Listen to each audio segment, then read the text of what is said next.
What is going on, folks? Hey, so I just had a thought before I actually get rolling. Does the mic sound as big and fat and wonderful as it always does? And can you hear this man swearing right now? Fuck, fuck, fuck. Yeah, I'm counting on you for the test because I'm worried that I didn't hit like the right setting. It happens from time to time, and then I started it. I started the podcast.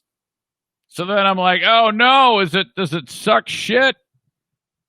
So did you hear guys saying, fuck? Fuck, fuck, fuck. Sounds good to me, Jason says. All right, that's good. It's all I needed to hear. Got my boys, got my dogs, more on them in a second. And the live stream of this absurd, half-assed, miserable podcast. Brought to you by Horizon Hydroponics. Now, a lot of you folks grow stuff at your home. You might grow cannabis, which is, it's completely legitimate, especially where we live right now. It's just crazy to think that the folks that run Horizon Hydroponics over 20 years ago, when they got their business plan rolling, you know, there was all sorts of like legal concerns about that business. And now it's like, yeah, open up a new store. It's good. It's just amazing how much attitudes have changed about that. I wouldn't touch the stuff. I it's just not my thing, but I am totally in support of the whole industry. It is really, really spectacular. So what Horizon Hydroponics does is they make sure you have all the necessary supplies to grow whatever it is you're growing, indoors or outdoors, with the most chance of success. You could be freaking growing tomatoes, for God's sake. They have all the knowledge that they need, and I liked how they're based in all their expertise, so that you go into the store or you just call before you order what you want online, and their knowledge is given to you. You know, I mean, these are all everybody who's in those stores is very passionate about growing things. They have an incredible knowledge base. HorizonHydroponics.com. Use the coupon code or checkout code ZaneShow when you go to their website, and you will save 10%. If you order online, orders $250 and more, the shipping is free. Otherwise, see them in person. That's what I would like to do, man. See these. You got to see people in person. Come on now. On Alpine and Grand Rapids, Growers Outlet in Byron Center, Kalamazoo, and Lansing. Thank you. All right. TCPaintballGR.com. I love my pals at TC Paintball. Rick Steinebach is such a very valuable human being to the community. You know, built that thing from the ground up. He is awesome. If you want to book a party at TC Paintball, reach out to those folks. Just get to their website, TCPaintballGR.com. All the information is there. You can learn about the youth league, the little league, the kids play, and with the low impact weaponry. You know, doesn't hurt at all. But man, on our paintball parties, hell, Dale and Sarah bring their 800 kids, and I think the youngest was like 3 months old, and we're like, yeah, shoot him, shoot the kid, and they're kicking my ass. Oh my God, we have so much fun. By the way, word on the street is, we've got a paintball party coming up. It isn't yet confirmed on the date. It's going to be a Saturday evening event. Oh, my God. That is because normally we do it like middle of the week or middle of the day during the middle of the week. And the reason why we do it then is because Rick is stacked with parties on the weekend and leagues, okay? But the way it is coming up, he has an opening. So that means blowout, binging. Oh, man, this will be great. I'll tell you about it as soon as we settle on a date at TC Paintball in Grand Rapids. You know, people are looking for stuff to do, fun things to do, and you can play outside at TC Paintball. You're safe, man. It is good. Well, frankly, I think you'd be safe anywhere at this stage of the game. I mean, come on. Yeah, people still do get coronavirus, but at the end of the day, people are like have adapted the way they carry themselves to kind of make their way through it. I know I do. I know you do too. Some of you have gone kicking and screaming, but it's a whole different story there. But thank you, TC Paintball. If we could just get frickin' Donnie Veltman open. My God, I saw Big Dick Donnie yesterday. Come on, open the bowling alleys for God's sake, lady. Even I, who was the A number one, we got to stay safe. Even I am going like, okay, yeah, the bowling alleys, we definitely open up the bowling alleys. Why? Does she hate bowling? Come on, lady. Governor Whitmer, you're so damn hot. Every time I say that, I get so much flack from people saying, she is not, you asshole. What are you doing? Well, you can't tell me what I like. I think she's just gorgeous and a terrible governor outside of the pandemic. That throws people for a loop. Wait a minute. You think she's hot, but she's not.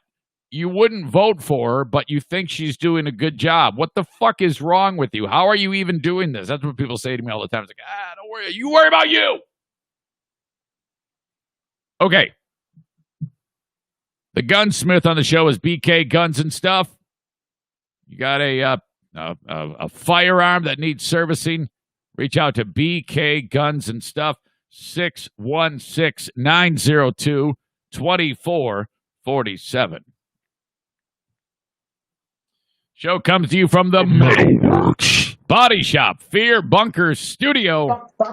The Eric Zane Show podcast for the 26th of August, 2020 begins. Where is it? Where is it? Now! Hey, what's happening?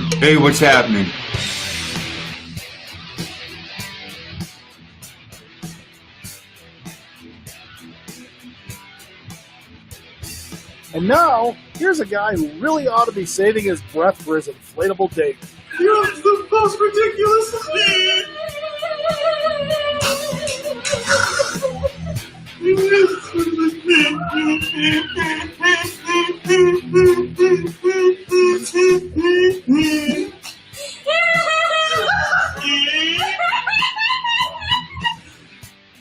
It's the Eric Zane Show podcast with your host, Eric Zane. Thank you, John. Hey, welcome to the Eric Zane Show podcast. This is a daily podcast heard for free everywhere. All right. The goal to discuss news, nonsense, and my personal adventures.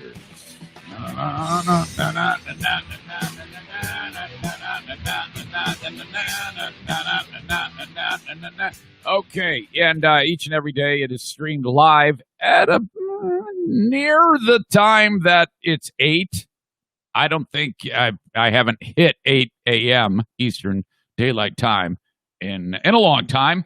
I know that. But I play with that time a little. I think it was 8:15 on Monday. What an idiot. So at about 8 on Facebook, Twitter, and YouTube. Facebook, that's brought to you by Irvine's Auto Repair Grand Rapids Hybrid. Twitter is a Blue Frost IT joint. Find me at Eric Zane Show for the Periscope videos. And then I'm on YouTube. And if you're checking me out on YouTube, that is so cool. Thank you. First of all, like me, follow me on all those platforms. Subscribe to the YouTube channel. Hit the bell, which Kevin showed me where it was. Thank you, Kevin. Hey, what's happening? Ooh, that's loud. And then mash the thumbs up button, as they say. Thank you for supporting all of the platforms. And then every single thing that I say, I record the audio. Let me just make sure I am. Yes. And then I post it online to all the audio podcast platforms. CastBox, Stitcher, what is that called again? Spotify, Apple Podcasts. That's the one I utilize most when I'm listening to podcasts. But just about all of them, some I don't even know. They just somehow magically people on podcast platforms glean podcasts and then they just show up. It's like they just took it. I don't care. It doesn't matter to me.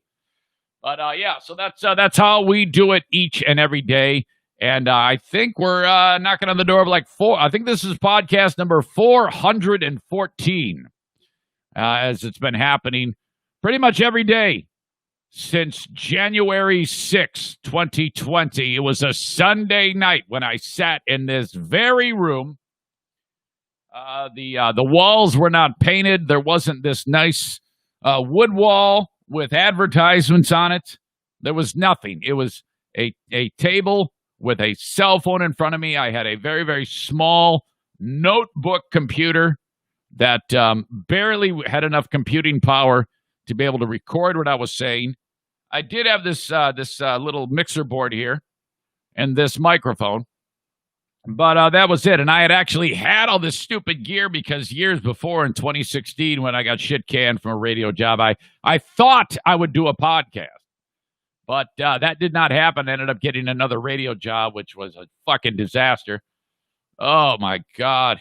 The time at BBL. Whoa, boy. Oh, my God. Honestly, the only thing that turned out good, and it took a while to get there, was the relationship with Ben. Marcus is all right. Bill was good. That's about it. Marcus, all the stupid adventures we had with that guy. I wonder what the hell he's doing. I think Marcus. Hey, Marcus. Marcus, for the longest time, I'm not sure how it actually went, but okay, hang on a second here.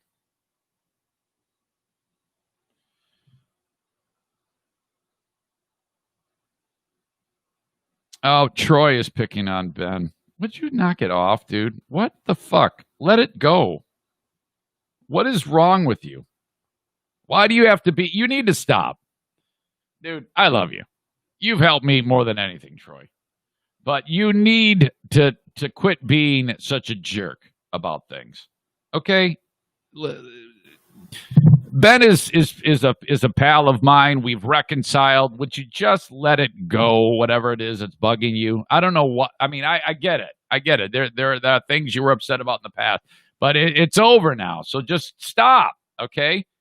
You're being a real asshole here, and I think you know it. Please. Fuck. Hold on a second. Thank you. I was just tipped off on something that's bugging the shit out of me now. This ought to be good.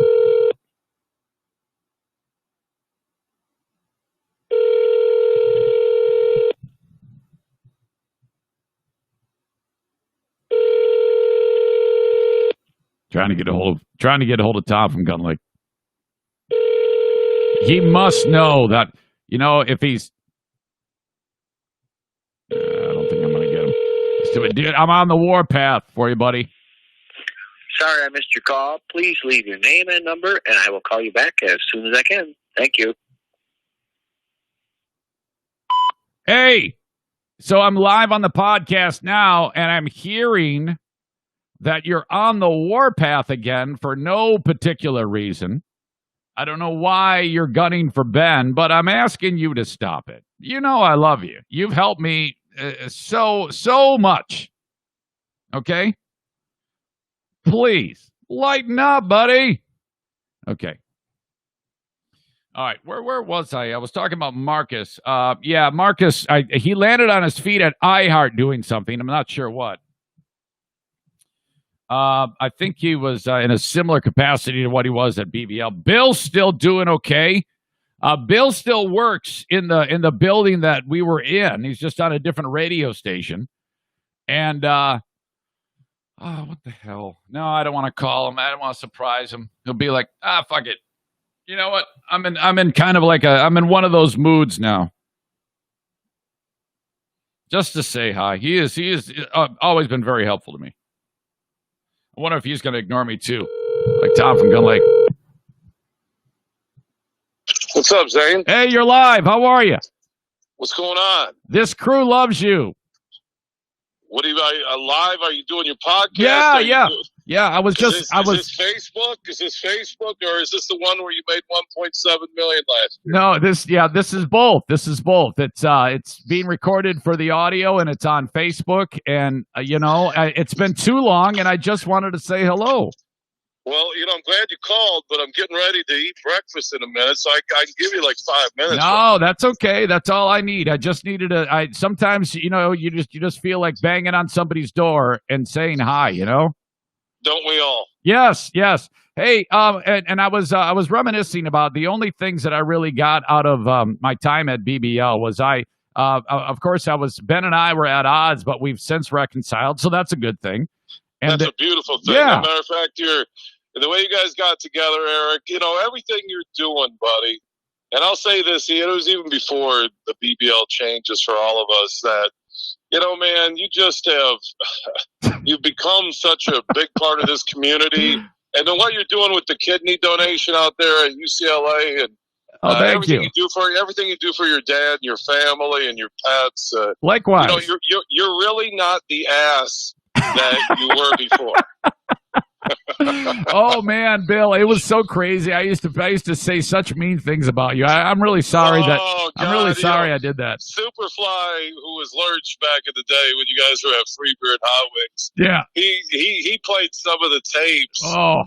And hearing your voice, I swear to God, you sound like you were sitting on a hot poker fireside at somebody's fire pit. I mean, yeah. I don't know when your balls dropped, but it must have been right about the time you came to PBL. Oh man, oh God, yeah, I believe it. I really believe it. But I was reminiscing. Okay, so that was a good thing. And then you were an asset of mine. You've always been very, very sweet and supportive to me.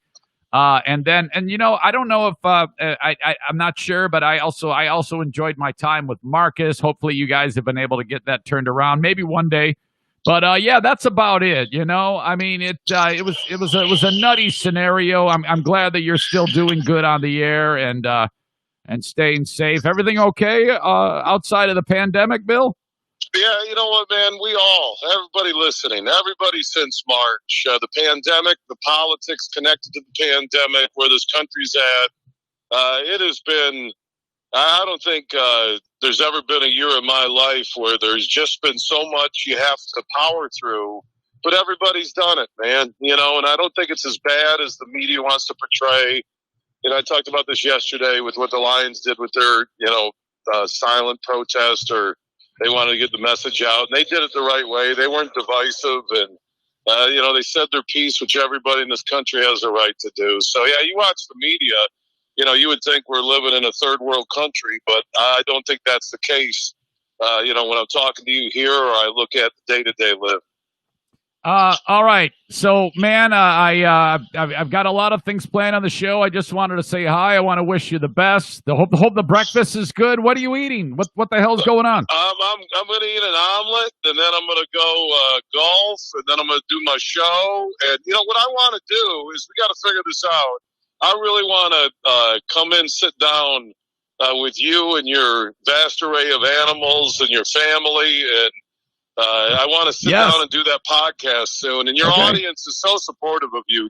Eric, the one thing you need to understand, that the impact on anybody in the media, radio, I don't care, bloggers, podcasts, is that, your audience really sincerely cares about you. And I admire that. I respect that. And everybody who listens to you, they're just all good people. Well, all right, 98.2% are good people. Yeah, I know. Occasionally there are helpful ones who just aren't good people. So whether they are good people or not, they all are helpful. They are. You got a great family and audience, Eric, and we'll catch up. I really want to come into your luxurious studios. You're invited. I would love to have you. Okay, love you too. Congrats on helping somebody with the kidney, man. That's awesome. Thank you, Bill. All right, we'll check you out, Bill. Of course, you can hear him on 1340 AM, back where it all began. Okay, so we're off and running. My God, it kind of evolved to getting Tom from Gun Lake on the air. That didn't work out. Me trying to say, dude, quit being a jackass. Just, you know what? Be kind. Let's do that. Let's work on being kind, except to the two religious idiots that I'm going to make fun of today and attack. All right? That coming up in the show. Look, Dear Meathead happens today, brought to you by JM Synthetics. Really looking forward to that. Always love having Dad on. Dear Meathead, brought to you by JM Synthetics, will be happening in about 30 minutes. Oh, my God, my amazing father. I didn't call him last night to warn him. I was laying in bed at 11 p.m., counting sheep again. Actually, it wasn't that bad. I was like, oh, shit, I forgot to call Dad. So, yeah, in theory, we will have Dear Meathead. Get your questions into Eric at ericzaneshow.com. I really appreciate that. Sorry I have to do it such an old-fashioned way. I'm actually trying to go down the road of coming up with ways to one of those text-to-email things where you can text a message to me right on your mobile device, and then I get it. So that's just something else I'm working on. So there you go. Dear Meathead, JM Synthetics. That happens in a little while. I'm lean on questions. I am lean, so if you have anything at all, question-wise, that you want to run by Dad, I will run it by him on your behalf with Dear Meathead.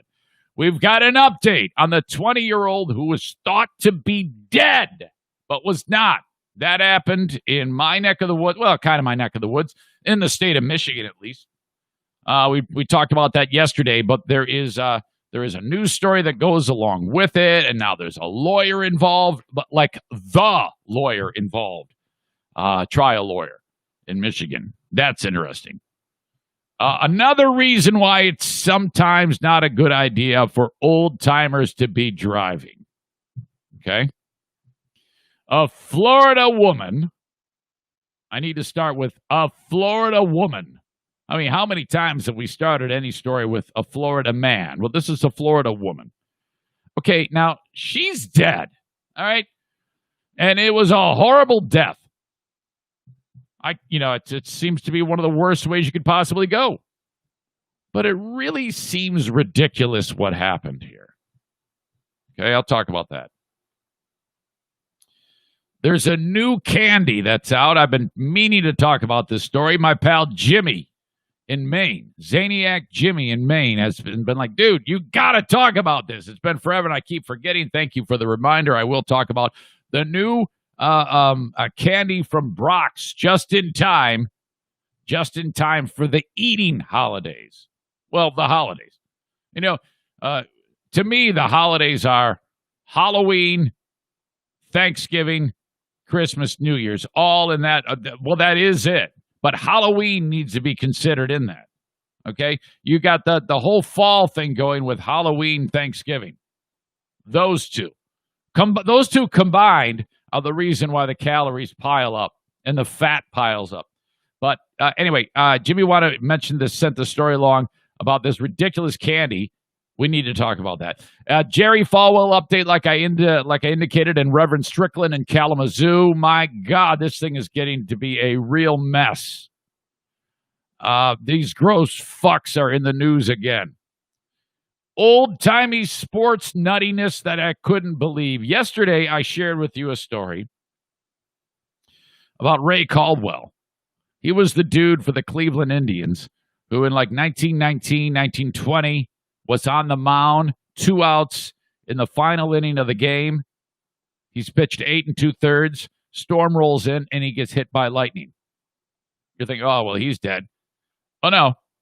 He, though struck by lightning, was so adamant about finishing the game, he did, and got the final out. And then 17 days later, Ray Caldwell pitches a no-no.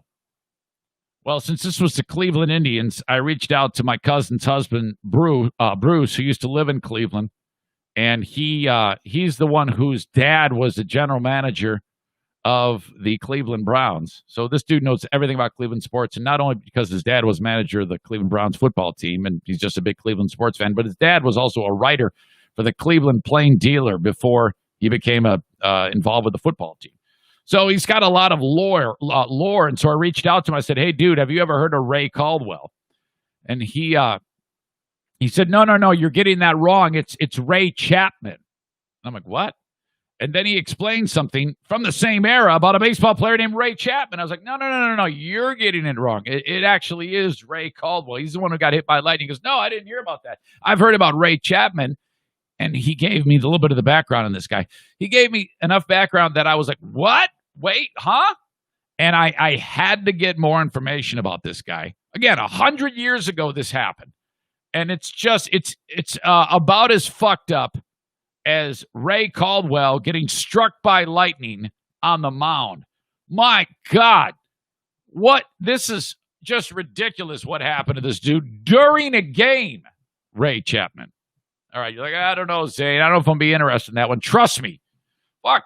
You got to be interested. First of all, if a guy gets struck by lightning and finishes the game, throws a no-no 17 days later, that's interesting. I know you're going to be interested in this, too, because it's pretty bleak and dire and awful, but it was 100 years ago, so we'll look back on it and be more like, wow. All right, but first, let me remind you, Joe Martinez is going to install a brand new furnace system for somebody, and I need your help.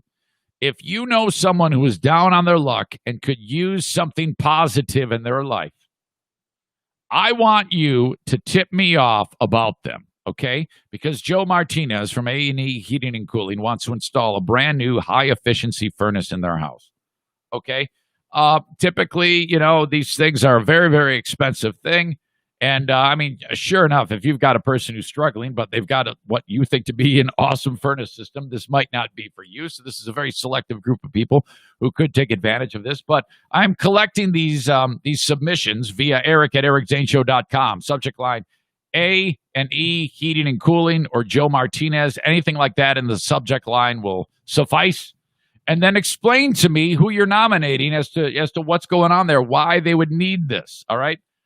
The entries are coming in now, and I will compile them for a little while, actually. And then me, the princesses of the forest, the queen of the forest, we'll all read them, and then we'll have a little powwow of who we think should be the recipient of this. So that's a tough thing to do. We actually have to read some pretty desperate things, some sad things, but it's all for a good thing. And thank you to Joe Martinez from A&E Heating and Cooling. So send me an email, would you please? Eric at ericzaneshow.com. And explain the scenario of the person. The only other thing is they must be in the West Michigan area. I know a lot of the audience is spread out in some areas, but that's the only way we can do it. So nominate someone via Eric at ericzaneshow.com, and Joe Martinez. By October 15th, we'll have a new furnace installed, okay? So we want to have the person picked by October 1st. So the deadline for those submissions will be nearing that date, and then we'll we'll cut it off, and then we'll know who by October 1st, and then Joe and his crew will get to work. So thank you, Joe Martinez. That is an awesome thing that you are doing. Okay. Oh, it took a day and a half to put the anxiety behind me. But once again, because misery loves company, the audience has lifted me up. That's a song by Yes. Lift me up and turn me over. Adam knows that song. Yeah, man, that was a bummer. Yesterday, I was in the middle of it. You may not know it from the show, and I may have indicated otherwise, but I don't think I was fully out of the weeds yesterday when I was doing the podcast. Most of the day, I kind of wallowed around, still plugging on, and Dinah's like, "Come on downstairs and hang out with us." And I'm like, I got to keep working. This is how it works for me. You got to power through. And the more things that I accomplish, the better I feel. So we'll take care of it. We end up going to Meyer later in the day, and she was still a little bit concerned. But it's cool. I appreciate all of the feedback. A lot of people reached out to me, texts and emails from people going through the same damn thing. And man, did that make me feel better. Thank you. And not only that, but they're like, hey, yeah, and call me, man, when you're in the weeds. I saw my good buddy, Big Dick Donnie Veltman. He was also on the struggle bus yesterday. So his ass comes over. I dropped another money from you all to him TC Paintball dropped $100 for the Donnie Veltman Howard City Lanes gift certificate drive. So there you go. And him and I had a little discussion about, oh, yeah, well, this is what I'm going through. And he's like, oh, yeah, well, this is what it was like one-upsman shit on anxiety. But we navigated that. By the way, I'm going to draw 4 more people on Patreon on Friday for what do you call it? Howard City Lanes gift certificates. And so we'll do that. Thank you to Rick from TC Paintball. He did this to help out Don, and that's, pretty much how it goes with this show, with the audience and the sponsors and the friends. You're all friends. Thank you. So, yeah, I was feeling weird, and then Diana is we're having, and I said, look, just give me a little time. Yes, it is a pronounced thing, and she's like really worried about me. And I'm like, give me a chance. I'll recover. I'll land on my feet. I always do. It's going to be good. Don't worry. Sure enough, all good. Feeling great. Thank you. But as the day went on, I was given some uplifting news because, well, at least this is how it was portrayed to me. O'Neill, who's laying on the floor here, Diana says, well, I got to take him to the beauty parlor. And I'm like, okay, well, this is going to be great. He's going to come back, clean as a whistle, looking like $1 million. Well, he came back, and he looks exactly the same. It was a $40 bath is what it amounted to. She goes, yeah, but they trimmed his nails. I go, well, I could have trimmed his nails. She goes, yeah, but he got de-shedded. I go, I've got a brush. So, actually, I didn't say any of these things. Had I said these things to her, she would have just beat my ass. But, so O'Neill got the $40 dog bath yesterday. I would love to show him off to you, but he's being completely antisocial, which is a bummer for the toe. Stevie is enjoying this podcast. She's like, where is my boyfriend, O'Neill? But then Bruce, I'm trying to watch a Tigers game.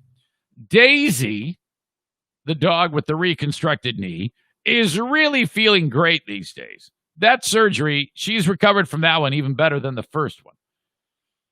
And she's picking a fight with Bruce. And Daisy is the queen bee of the dogs. She's picking a fight with Bruce. Damn it! And Bruce starts humping her. Whenever she gets aggressive with Bruce says, "All right, let's screw." He wants to screw his adopted sister. So he doesn't have any balls, but he still has like this really, really crazy sex drive.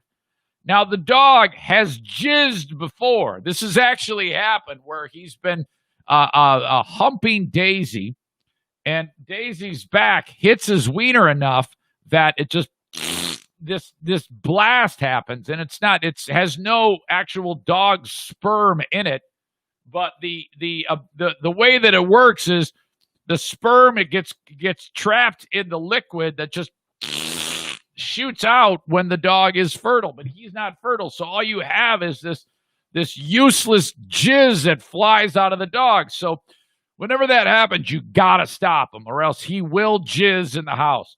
Now, I'm sure a lot of you have had dogs pee in the house. You've had dogs throw up in the house. You've had dogs poop in the house. You've had cats cough up hairballs. But how many of you have had a pile of dog jizz on the ground? And that happens in this household. And it's like, oh, fuck. And it's telltale. You're like, oh no, this little blotch from Bruce. So we immediately intervene in the dog sex and pick him up, and that red rocket is sticking out. It's just horrible. You're holding a dog with a boner, and he's like, oh God. It's like, oh no, fuck. Please don't do it while I'm carrying you, because theoretically, if you're carrying the dog into the cage so he can calm down, it could happen where he actually blasts on you, and that would be the absolute worst thing on God's green earth. You would all laugh. Okay, get the dog locked up. No dog jizz.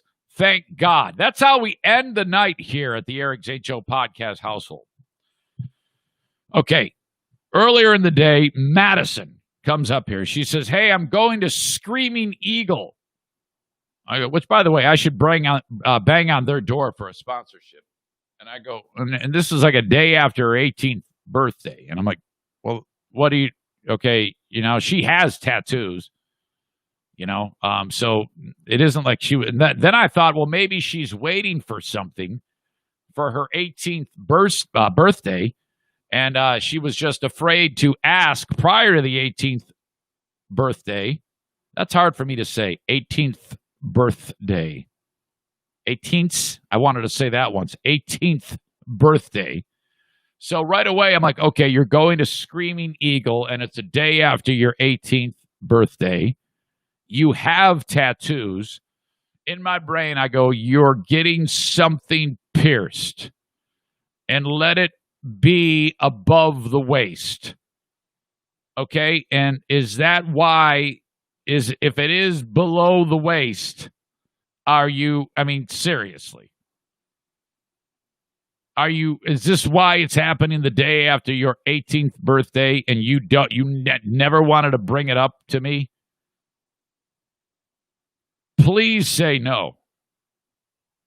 I didn't go as far as to say, excuse me, are you getting your labia pierced, or are you getting other parts of your body where babies are just fly out of, and reproduction and baby making happens? Are you turning really weird on me? I'm tempted to ask this question, but I didn't.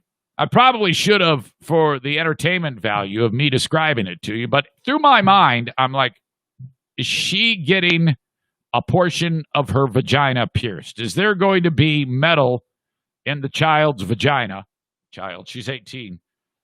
And it's happening. It's coming out on the 18th, day after your 18th birthday. I did not ask that, thank God. But she says, I'm getting another piercing in my ear. Now, I'm looking at her ears, and I don't know what it is with chicks. If I see a hot chick, if she has shit in her ear or doesn't have shit in her ear, she's still a hot chick. The shit in her ear doesn't make her any more or less attractive to me. Are you with me, guys, on this? If you have a chick who's a real bow wow, but she's got a ton of shit in her ear, do you go, oh, wow, you're ugly? Oh, wait a minute, I see this in your ear. You're hot. What's going on there? She goes, I'm going to get my ear pierced at Screaming Eagle. And I go, okay. Later on, she comes back. And if you can picture, the top of the ear is where one hole is, the top of it. And then there's metal shit going into that hole, which goes diagonally across the top of the ear into another hole on that ridge, and then the metal goes through that hole, and then they it's a bar. It's a bar going through her fucking ear. Now, she goes, it hurts so bad. I go, yeah. My God, I just don't get it. I don't understand. So, all right, yeah, Madison gets some work done, no doubt. This is how it is with these. She'll end up, having it for a period of time. I think Jacqueline did this too, and I don't even think that she's still utilizing it now. I think it kind of like they almost like go through a phase, get these piercings, and then they like never do it again, or it like closes up. All right, so all of that happened since the last podcast conclusion, since the podcast day concluded yesterday. And that is a lot for us to talk about. Hold on a second. All right. Sorry, just checking some freaking text messages, making sure everything was on the up and up. That is the open of the Eric Zane Show podcast. Now, don't forget. In fact, I got to make sure I have the graphic up. The debut of the new podcast with Ben Glaze happens Friday, September 4th at 7 p.m. The new show with Ben, it's going to debut right here. Free for the first month. Then it's going to go to Patreon. But Zaniac Andy had a great suggestion. And I am definitely going to do this. This is exactly how it's going to go. None of that is changing. All what I just said is true. But then he said, but Zane, you see, let's say you guys are just crushing it and it's only on Patreon. How in the world are people going to get the idea that you're doing it if you're not constantly in the forefront of their attention on Facebook and Twitter and YouTube? I'm like, yeah, you're right. I go, well, I could publish a free one every once in a while, but so yeah, there's that. But then he said, why don't you, for part of the podcast, like the first minutes, handful of minutes, let's say Ben and I do a 90-minute podcast, and the first 20 minutes is available for to be watched on those social media platforms. He goes, that way, if people like it, they'll see it and go, oh, that was fun. I like that show. And then they can go and check it out. So I'm thinking that that's how we can do that. That's another way to turn people onto the show. And if you don't know, Ben and I reconciled. We got done fighting with each other. He reached out to me and said, hey man, this is crazy. We were working together for a long period of time and we were doing great. So let's fix that. And I said, oh, absolutely. So that was it. Water under the bridge. We worked it all out, and I'm excited about podcasting with Ben starting September 4th. We don't have a name for the show or anything like that. Zaniac, Tom from Gun Lake is, just leave him alone, buddy. Everybody's got struggles, and for you to just throw a curveball at him and blast it into his ear like that, just let it go, man. I as a favor to me, would you do that? I would love you very much. I love you as it is. But if you could just maybe give the dude a break, man. That's all I'm asking. And then we'll all get along just fine. You know how it is. All right. The open of the show, as you know, brought to you by A&E Heating and Cooling. Again, I'm really stoked about what they're doing to help people out. Get a new furnace installed. That is awesome for free just by people for a person in need, just by reaching out Eric at ericzaneshow.com. But if you need anything heating and cooling, call upon Joe Martinez, 616-516-8579 for A&E Heating and Cooling. I'm telling you, man, you can you see people in the heating and cooling industry anywhere. And you should call them. You should get an estimate from 3. Let's say you're doing a new install or something like that. Get an estimate from anybody. Doesn't matter who. Just make sure that Joe is third, okay? And he will beat those other 2. And if he doesn't, say Zane said you'll beat the price. Are you up for the challenge? He'll beat it. Believe me, he'll beat it. He has 100% approval from the Zane Show audience. 616-516-8579. I've also got my friends over at Terrytown RV in Grand Rapids, an institution in buying, or I should say selling fifth wheels, campers, travel trailers, motorhomes. Terrytown RV on Division between 68th and 76th Street. Man, the RV industry is just booming in the pandemic. That's weird. But it's true, man. It's just crazy. Everybody's like, well, this is what we're doing with our vacation dollars. We're going to buy a camper and go be socially distant while we're camping. Terrytown RV can help you with that.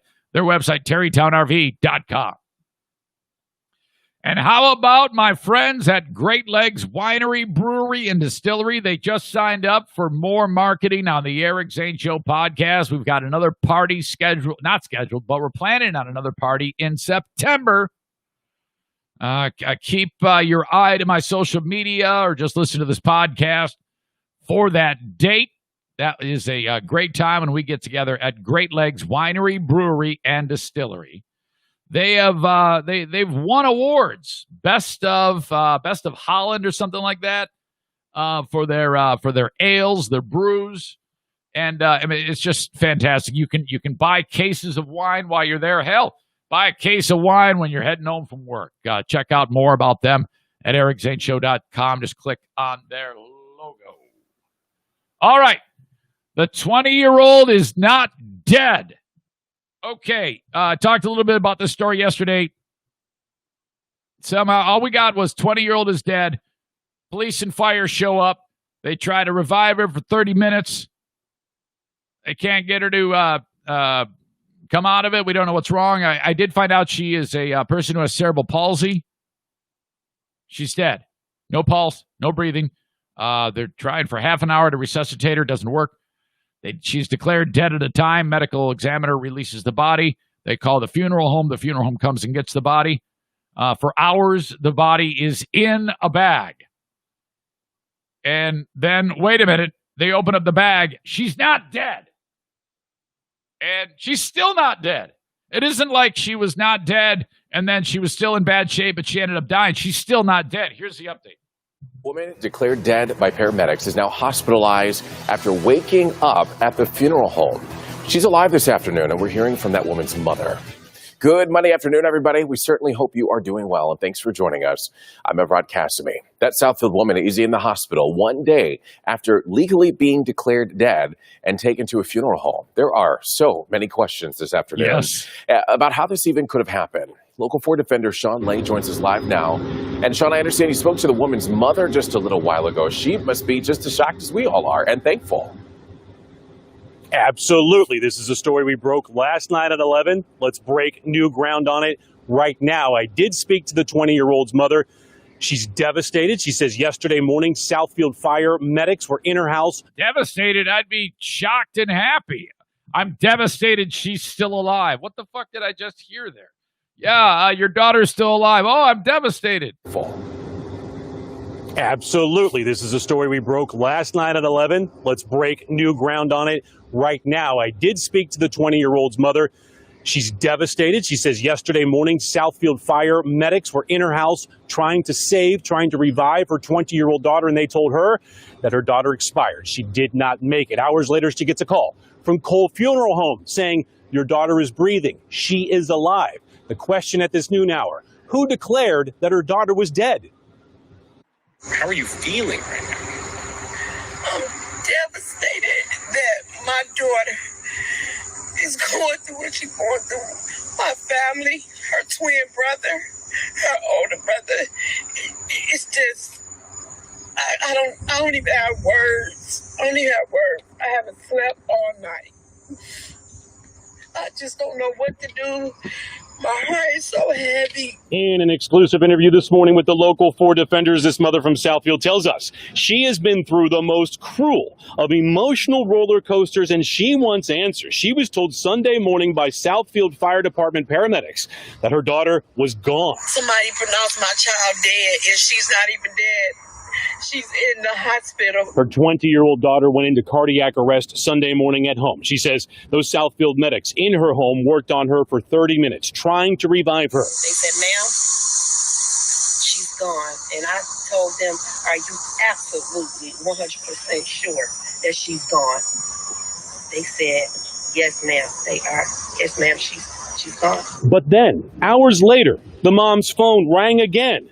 This time it was Cole Funeral Home in Detroit. The lady said, ma'am, your daughter is on her way to Sinai Grace Hospital. She's breathing.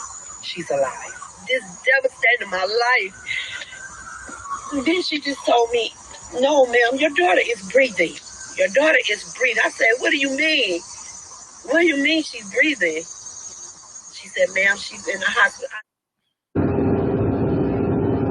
Can you All right, mom's not the sharpest tack. imagine going through that like that mom is going through right now? Let's go through the order of the information we're collecting. Southfield Fire in a statement says there was no foul play at the house, so they contacted the Oakland County Medical Examiner's Office. Oakland County today says they have issues with that statement. They don't agree with it. They're asking Southfield to clarify that statement for more information. Sources are telling me that the medics on scene, they communicated with a doctor at a nearby hospital, giving them the data that they have from the house on the daughter, and it was the doctor at the hospital that actually declared that the daughter was dead. We've asked Southfield Fire, the chief, for more information. We're waiting to hear back. The woman's daughter, most important part here, she's still alive. Mom tells me she's not sure if she's going to make it or not right now. Back to you. Wow. Quite the emotional roller coaster for that mom and their family. Sean, thank you for keeping us updated. All right. There's lawyers involved, like the lawyer involved. The brother of the lead singer of the Knack, My Sharona, Jeffrey Feiger. Did you know that? Are you aware of that? Jeffrey Feiger, you see him, he advertises on all the Tigers games and shit like that. He ran for governor. His brother is the one who made My Sharona. Little rock fun fact for you. Feiger is representing the family. That was quick. I don't know. If my daughter was dead, now she's alive, and she's in the hospital, who has time to call the fucking lawyer? Don't you want to make sure that, you might want to just maybe be as close to her as possible for as long as possible than wasting even 1 minute talking to a fucking trial attorney who's a piece of shit? They were about to, a 20-year-old woman believed to have died was found breathing at a Detroit home. They were about to embalm her, for which is most frightening, had she not had her eyes open. They would have been draining her blood, to be very frank about it, said Jeffrey Feiger, who, of course, has been hired by Tamisha Beaucamp's family. On Sunday morning, Southfield, it goes over the story about how they tried to revive her. There was no indication of foul play as standard. As we've talked about, the patient was again determined to have died. And then they're like, okay, well, but it's not. It is still unclear what led up to the call for the unresponsive woman. There's a lot of stuff that we don't know here. The 1.5 hour delay Beaucamp encountered by going to the funeral home of going to the hospital may be critical to her recovery, says Feiger. So you see where this is going. What did this delay do in terms of Tamisha's health for the rest of her life? He said. Oh, boy, this sounds messy. My God. Man. All right, well, we'll see how that goes. Perhaps that's something we can bring up to the one and only dad for Dear Meathead. Watch my phone go flying here, no doubt. Our friends at JM Synthetics, as always. Dear Meathead, thank you. Get your questions late. Eric at ericzaneshow.com. If you want to talk to Dad, you have a question. Good morning. Hey, Dad, how are you? I'm well. And yourself? Oh, not bad. I didn't call you last night with a warning, but I know that you're ready. I'm ready, all right. Yeah, hey, how's it going over there? Not bad. At early crack of dawn, our TV had to be replaced. What? Yeah. There's something wrong with the TV? Yeah, we took it out. TV is dead. Oh, my God. I'm sorry to hear that, Dad. Did you... well, hey. Have you already replaced it? Well, not you. Well, we have 2 televisions, but they're on a small scale. So we're going to use the one that's upstairs to bring it down here. We had a guy already coming up, and he found out that it was not anything... Yeah. That you remember you installed that box? Yeah, well, we thought it would be that, but it's not that. It's the television. So we took it out and put the little one that we have upstairs. But we got another one, medium type of size. We're going to probably use that for a while. Okay. Well, all right. As long as you got something. What's your favorite thing to watch these days, Dad? Anything. We don't pay attention. Yellowstone is a favorite program. Oh, you like watching all the national park stuff? Yeah, no. Yellowstone is a story. Oh, what is it? I've never heard of it. Oh, it's a great movie. It's a serial. Kevin Costner. Yeah? He owns a huge area of land, and they're trying to take it away from him. And of course, the language is pretty strong. Oh, yeah? Yeah, but it's a good story. What is it on? Like, you mean what channel? Yeah. She records it, and we watch it the next day or something. All right. I don't remember. Yeah, I'll check it out. I'll check it out. I like Kevin Costner. I've always liked that guy. I think he gets it. It's on Sunday nights. Yeah. 9:00.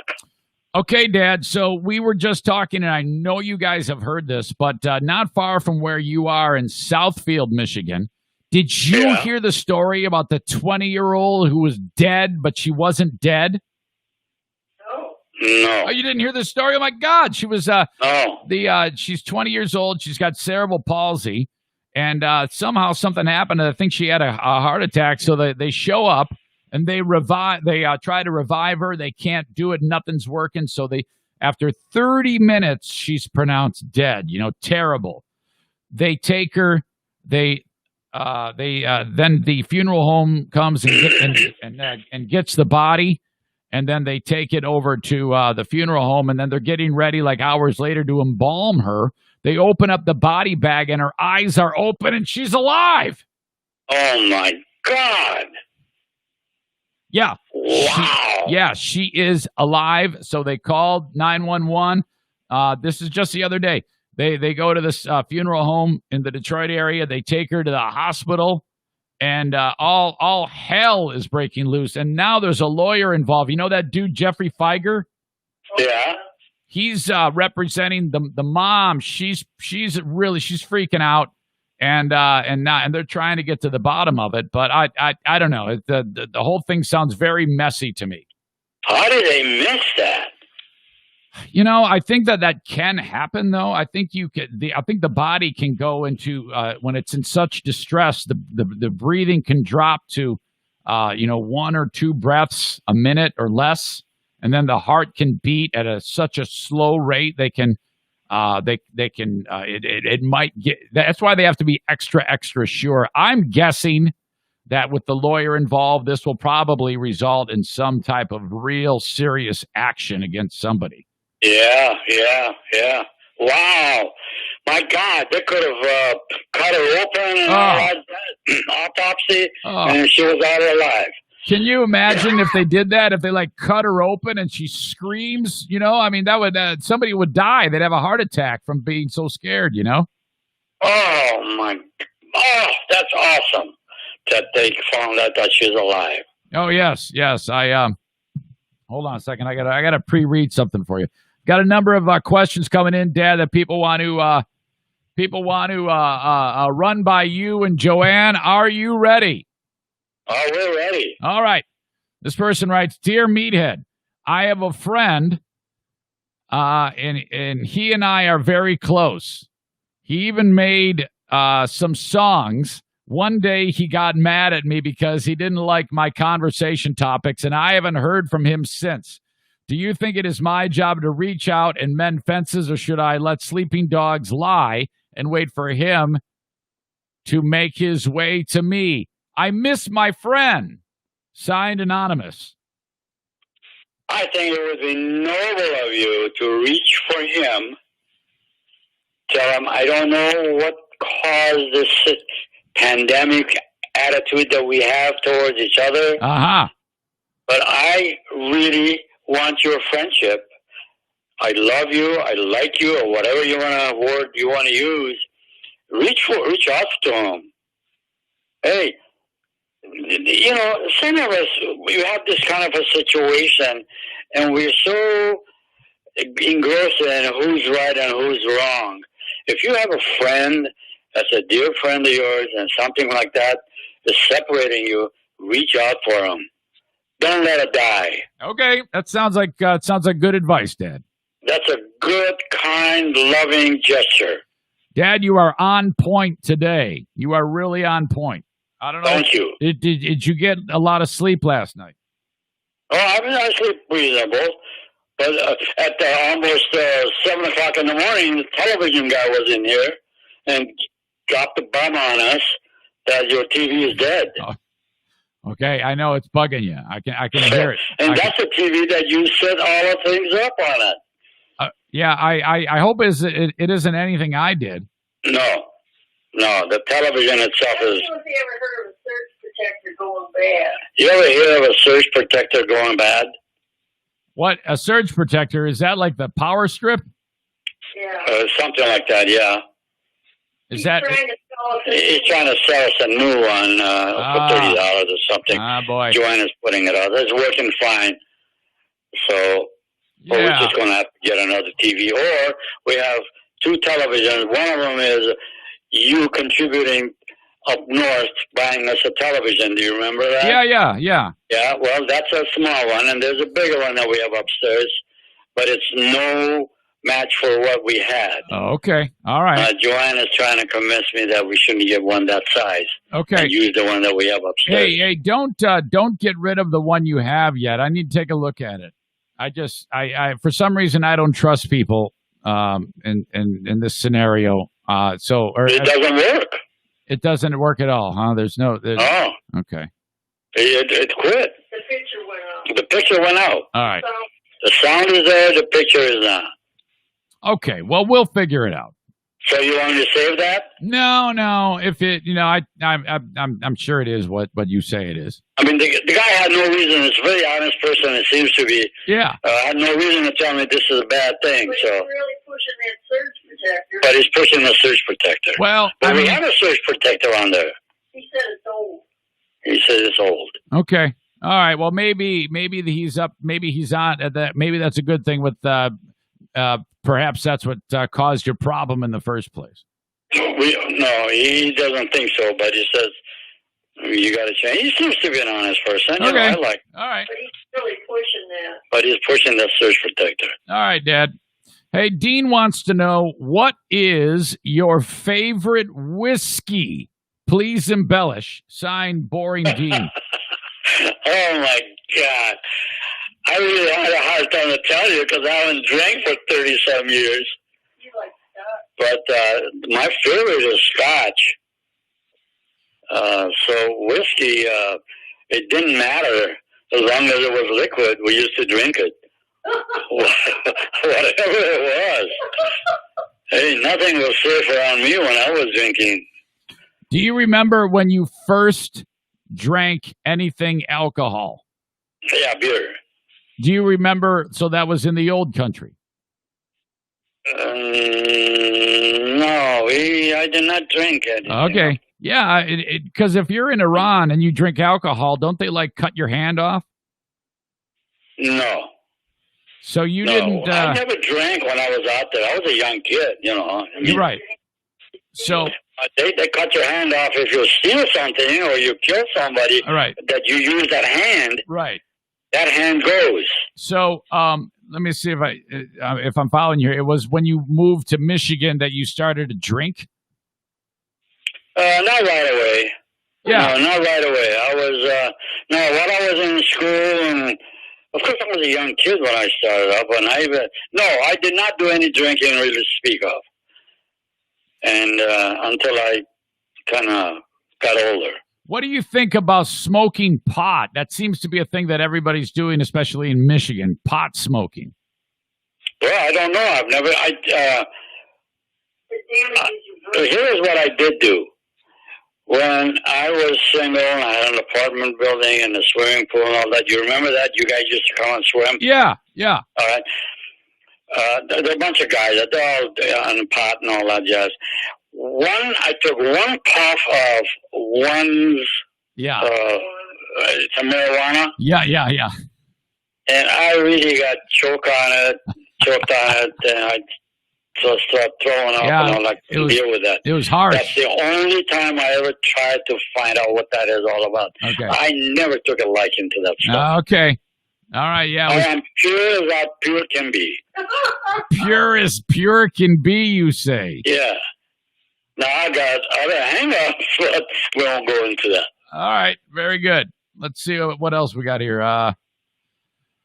Zaniac Nick writes, Dear Meathead, and I expected something like this to start to happen as we were talking about it. You're not going to believe this. Nick writes, Dear Meathead, would you like us Zaniacs to pool together funds for a new TV?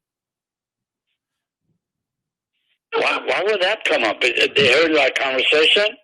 Well, yeah. What do you think? He just, yeah. Well, yeah. No, I really don't think I want it because we have, like I said, two other TV, one a little one and a bigger one upstairs.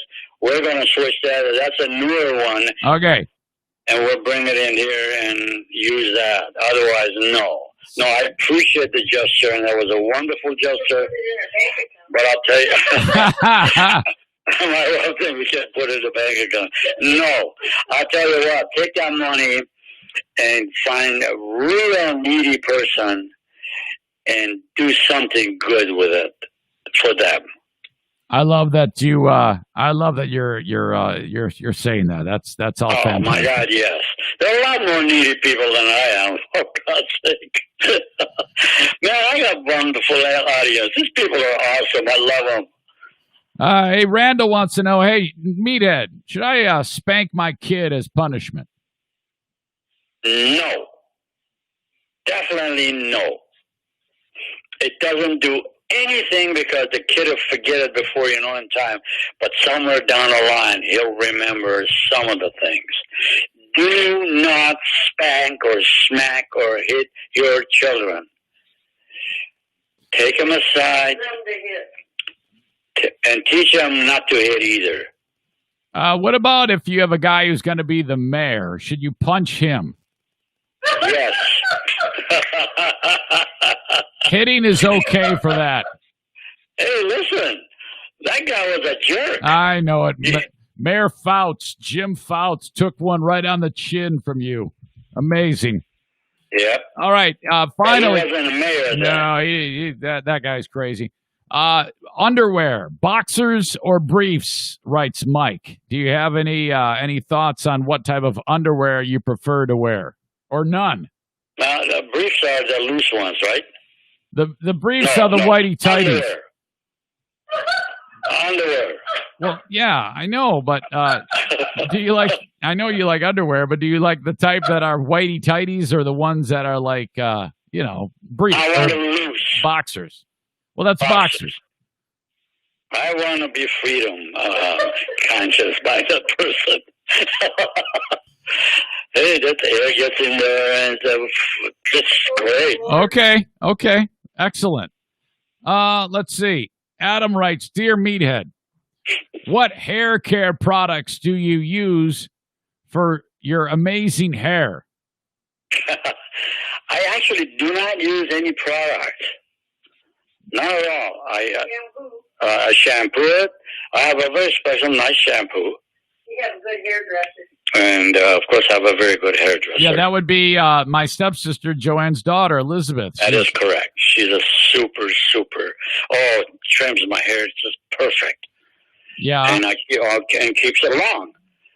But I don't use any products at all. If somebody... The shampoo that I have is a very, very good one. She supplies it to me free of charge. It's like $5-6 a bottle. How much would it take if somebody said, hey, I want to offer you some money for you to grow out your hair for a full year? How much would it take?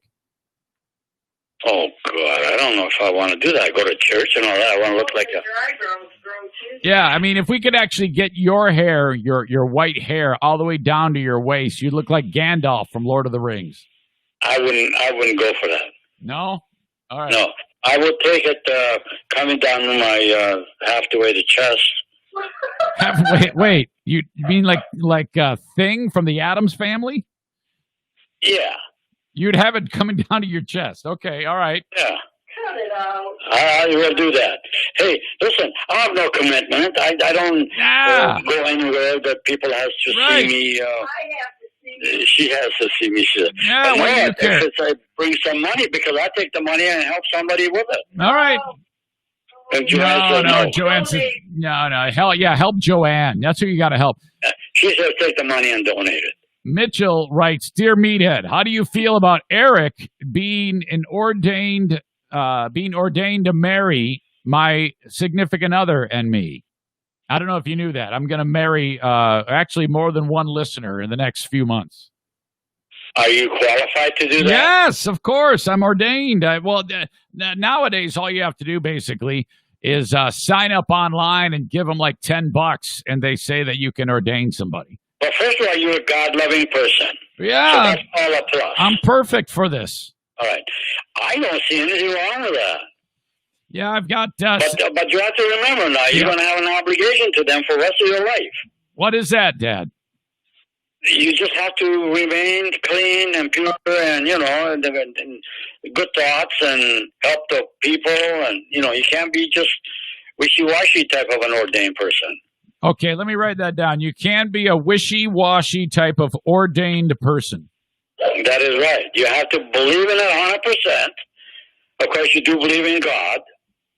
Yeah. And then if opportunity presents, you have to practice. What is your opinion of pastors or evangelists who make tons of money?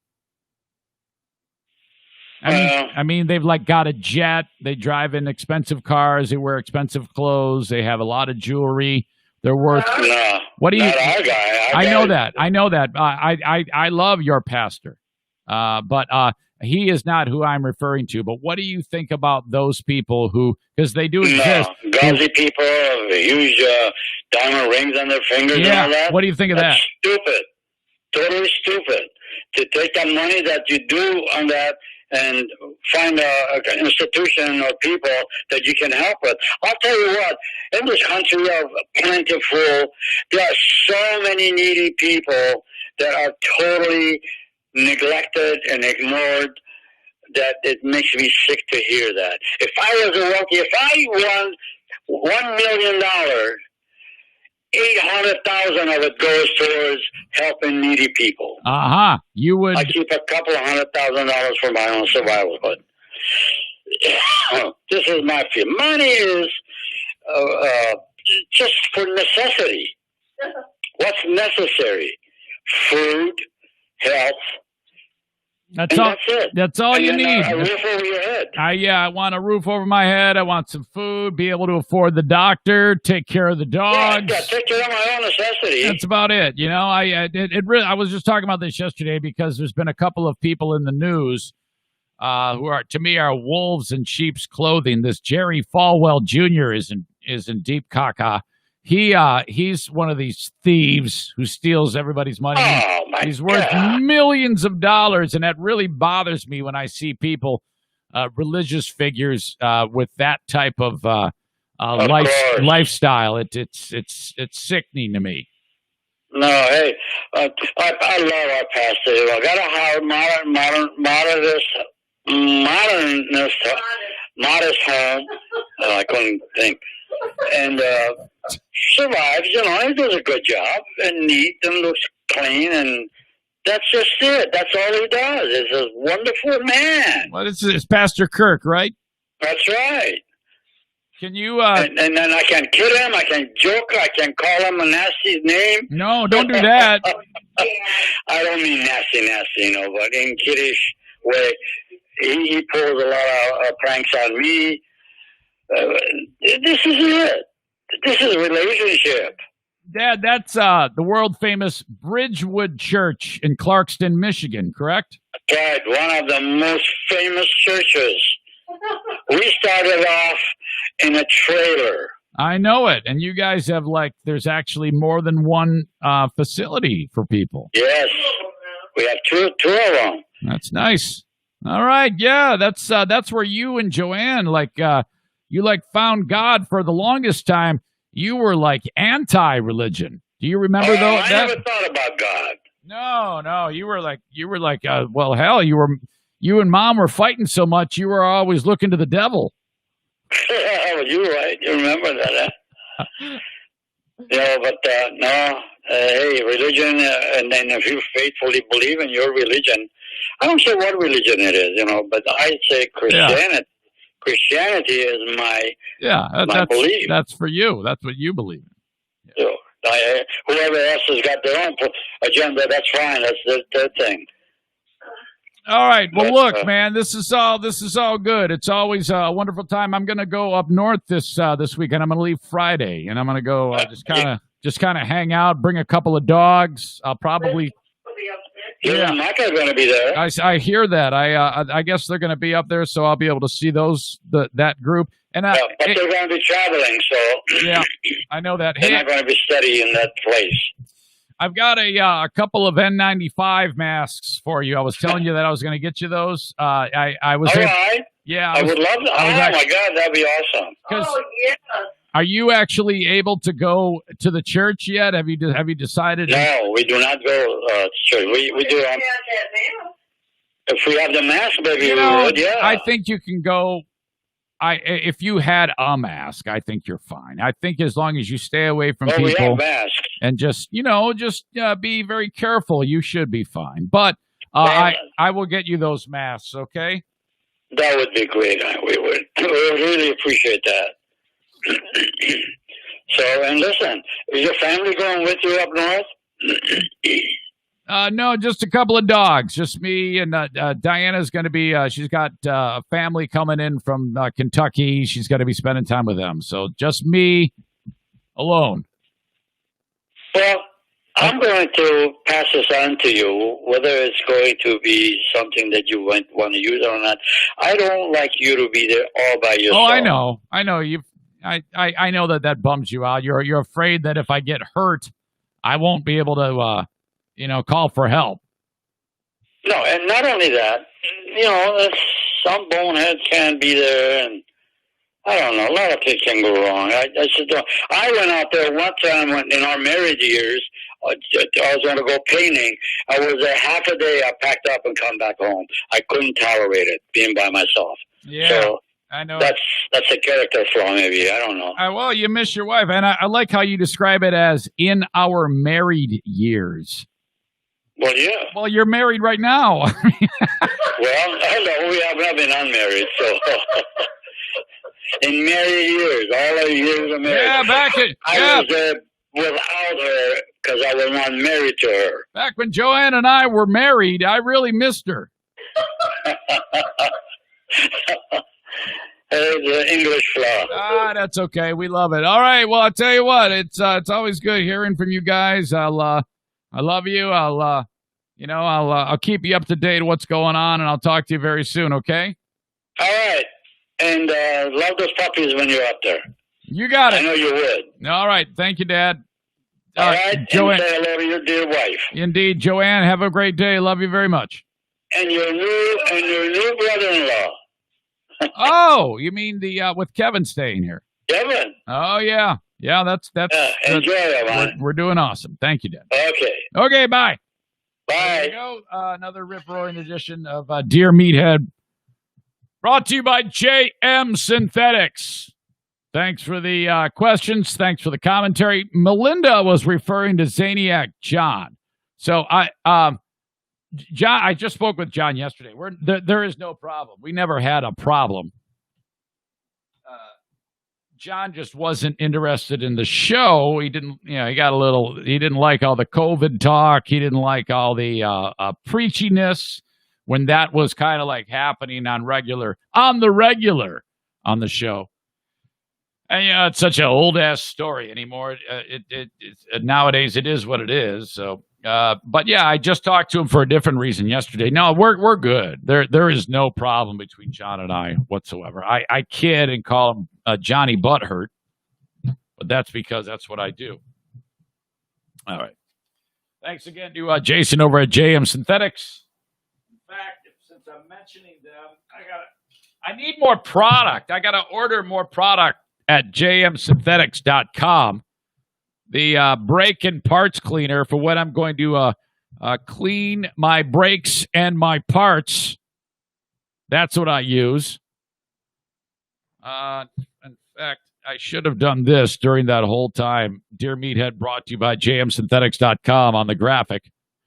So then I could use my heavy-duty degreaser, too. Hey, you got grease on? Hey, your hair all fucked up. Put some degreaser on it. And then the firearms lubricant, all there. jmsynthetics.com. Buy anything. Buy one of these, and I'm going to give you a hat, an Eric Zane Show podcast snapback hat, regularly $15.95.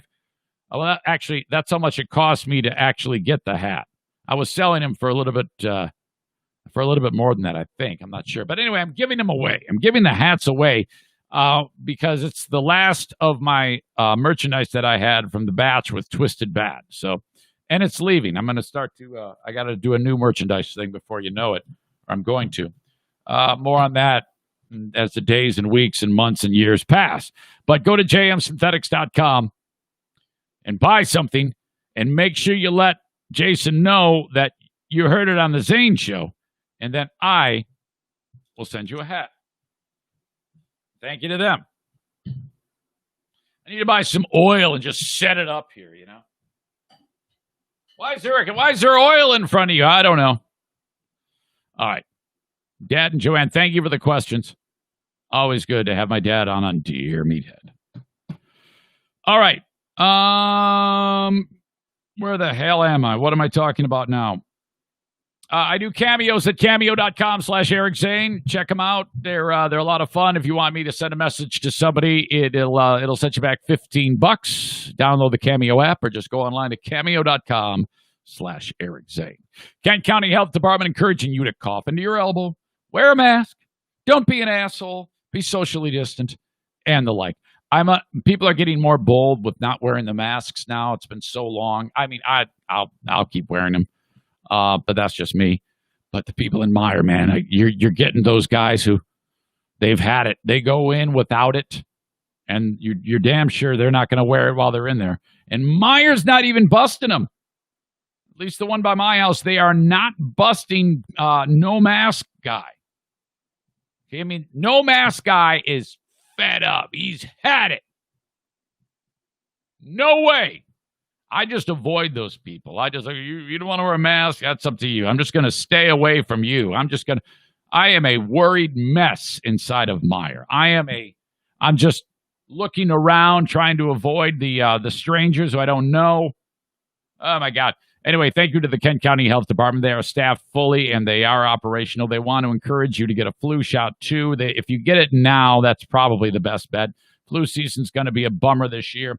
And the last thing we want to do is have an emergency room full of flu patients with an emergency room full of COVID patients, okay? Get your flu shot. More information, you can go to accesskent.com/health. Okay, vaccinations are available for the little ones, too, at free or no cost. All the information at accesskent.com/health. And, of course, there's Metalworks Body Shop, too.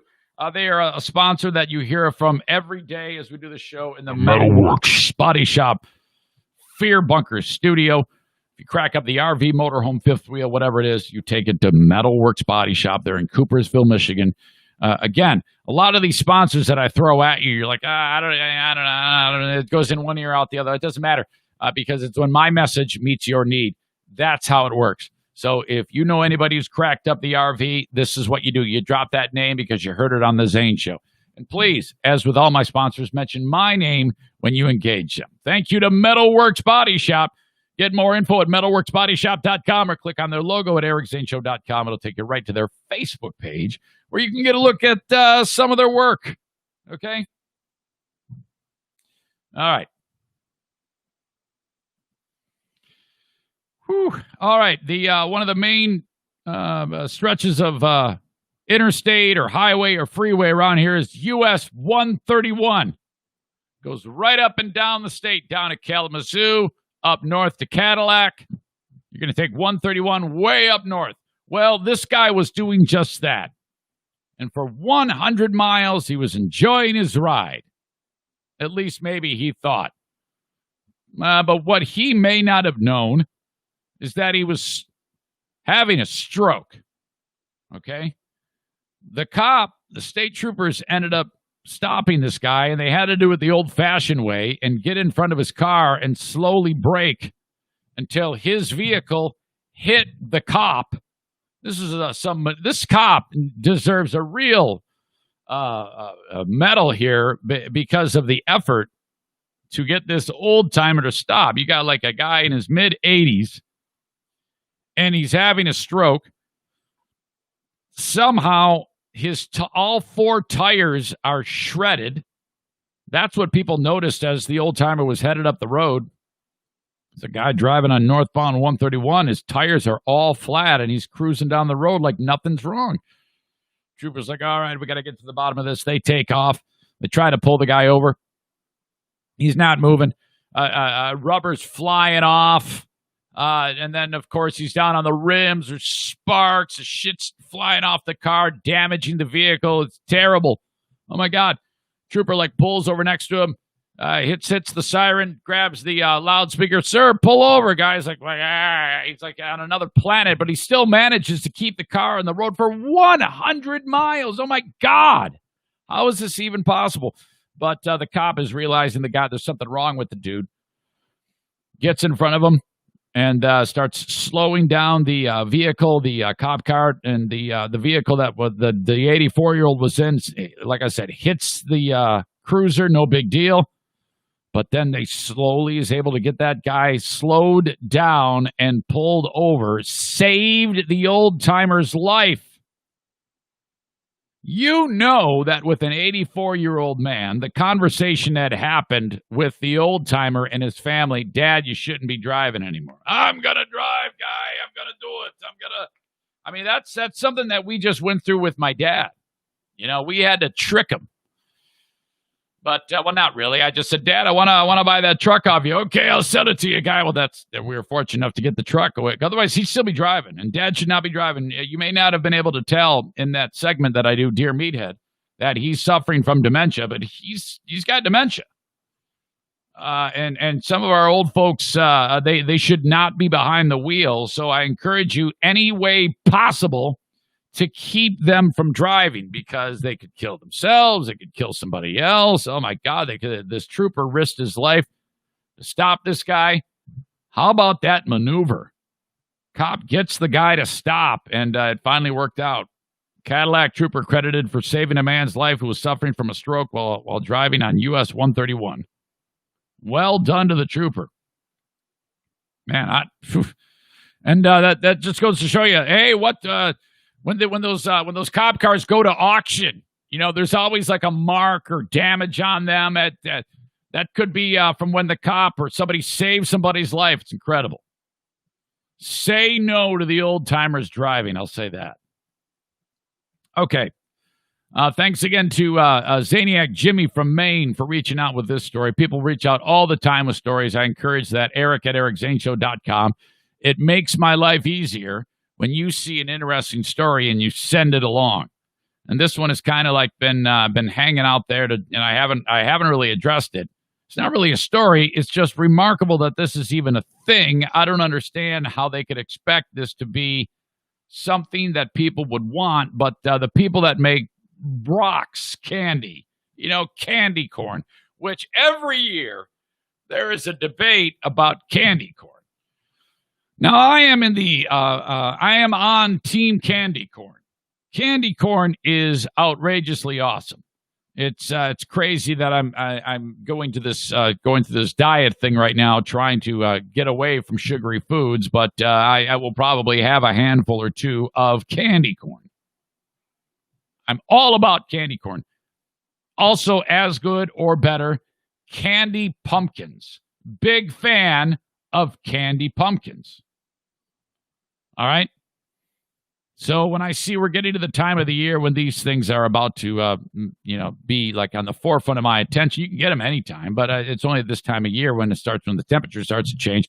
Okay. And then game changer, you take candy corn and mix it with peanuts.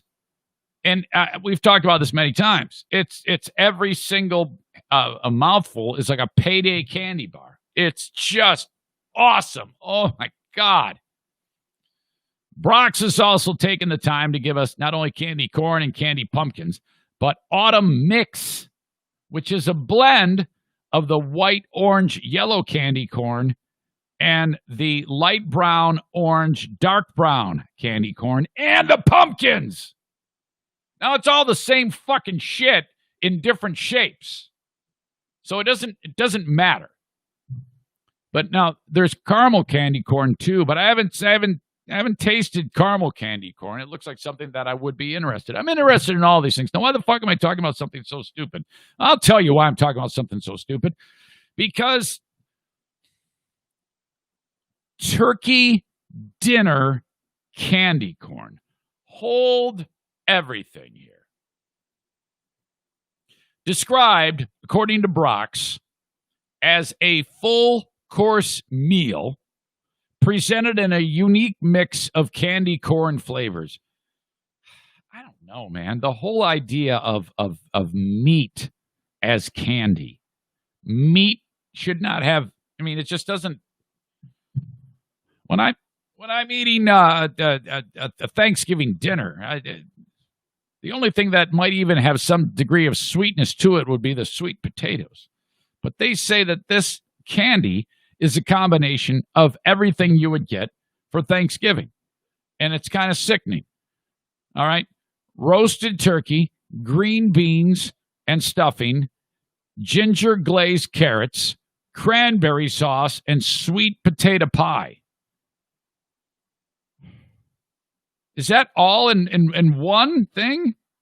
In one, when you bite that, are you getting all of that? Wasn't that remember the old movie Willy Wonka and the Chocolate Factory, where the one chick who became as big as a blueberry, didn't she try the one candy, and she was like, we said, oh, here comes the blueberry cobbler. Violet, you're turning violet. You remember that? Nobody gets that reference except Adam. Then it says flavors include green beans, roasted turkey, cranberry sauce, ginger glazed carrots, sweet potato pie, and stuffing. So I'm not sure. Is that all in one, or would you get Brock's candy green beans? I mean, because that's just fucked. I think it's all in one. I think you open up the package and there's all sorts of different candies in there. Okay?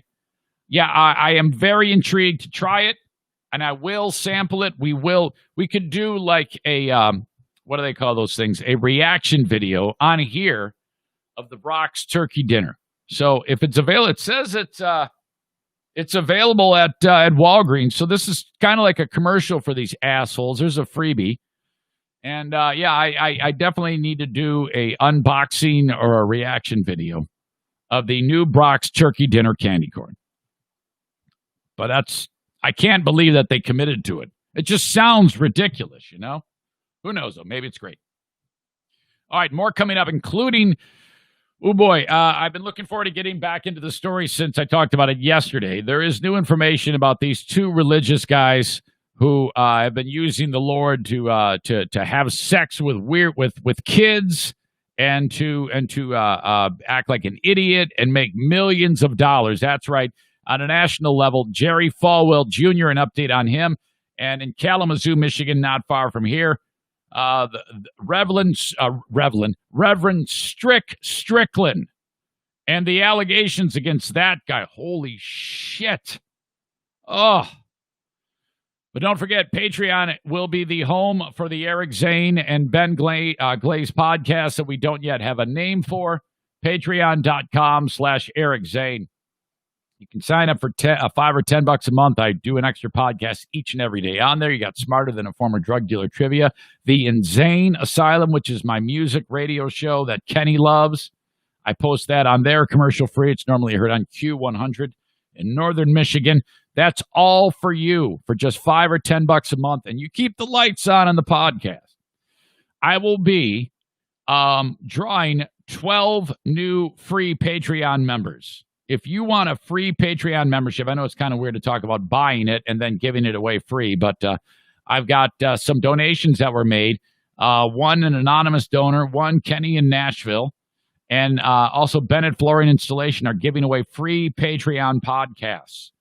And I will draw those winners of those 12 memberships on Friday's show. If you want in, just send me an email with the subject line free Patreon, and you are in the drawing. That's it. Or if you find my Twitter post or pinned to the top of Facebook, I have a post about that exact thing. And if you like it or leave a comment or whatever, you're in the running for the drawing. That's all you got to do. And then you'll be taken care of for 1 full year on Patreon, compliments of those individuals and that business. So thank you. Get your cars fixed at Irvine's Auto Repair, Grand Rapids Hybrid, 616-532-6600. Irvine's Auto Repair, Grand Rapids Hybrid also sponsor O'Neill and Bruce, who are with me for the school year, hoping that the school year doesn't get canceled again. If you need anything repaired on your vehicles and you're in the West Michigan market, do consider Irvine's Auto Repair Grand Rapids Hybrid, 616-532-6600. Their website is irvines.com. Award-winning, veteran-owned, lady-owned. Yes, she is a lady veteran who is the big swinging dick in the car repair industry. servicing domestics, Asians, and Europeans. Thank you to Irvine's Auto Repair, Grand Rapids Hybrid. And Megan, I haven't forgot about you. I'm getting your the dog sweaters made. I had those shirts made. One said Irvine's Auto Repair. The other one said Grand Rapids Hybrid, but they were real chintzy and awful. So I'm getting 2 custom made by a friend of the show who does that. So that is what we will be doing.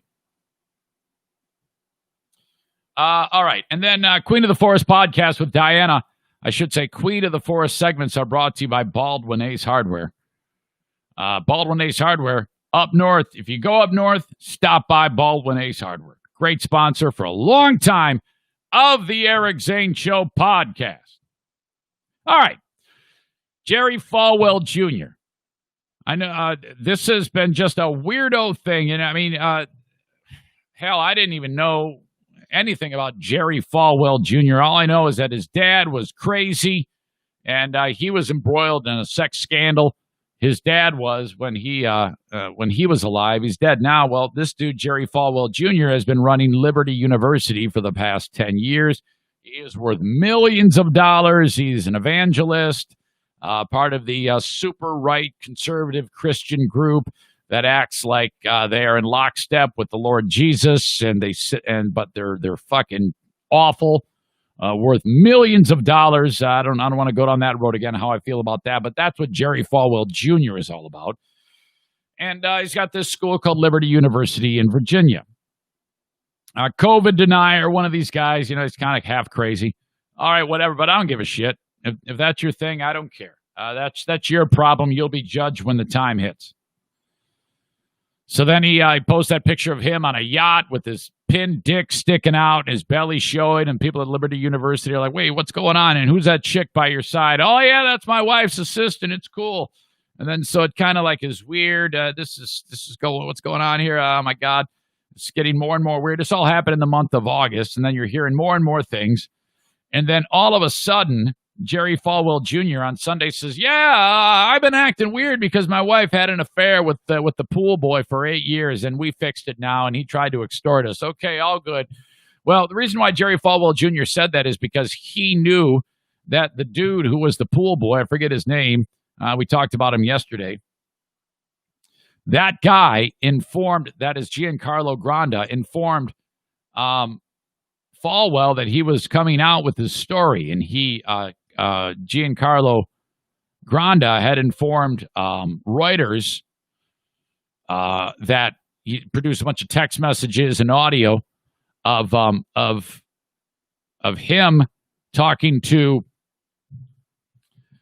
Jerry Falwell Jr.'s wife. Hang on a second here. Let me get this going. I just realized I had an audio story that I wanted to play with this that would also better explain this. So give me a second. This is one of those moments where I fish around for something and try to do the story at the same time. This is where I earn my pay on the show. FAWLEWELL.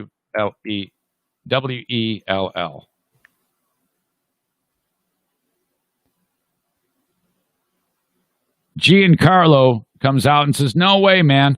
There was no extortion. Jerry hired me, basically, to screw his wife while he would watch. And so, yeah, that's what happened. So he tried to get out in front of it and make it seem like something it wasn't. But in fact, it was something a little bit different. And now that's led to him saying, I resign. No, I don't resign. Now it's official. He has resigned. So at the end of the day, the whole idea of 11 or 8-year affair with this guy who was very young at the time, him standing there watching his wife have sex with the guy, and then this goes on and on and on, and he's leading this university and making tons of money off of people and being all, hey, Mr. God this, Mr. God that. Oh my God, this isn't at all what it seems. So this is the update from NBC News. Jerry Falwell Jr. took over Liberty University, one of the largest evangelical schools in the world, over a decade ago after his father's death. Now he tells the Wall Street Journal that a group of self-righteous people are behind the push to remove him. Today, the university is saying it has accepted his resignation in the wake of multiple scandals. Reuters reported that the Falwells became entangled with Giancarlo Granda over 8 years ago after meeting the then 20-year-old at a Miami hotel. In a statement, Falwell said his wife Becky had an affair with Granda, who later tried to extort them.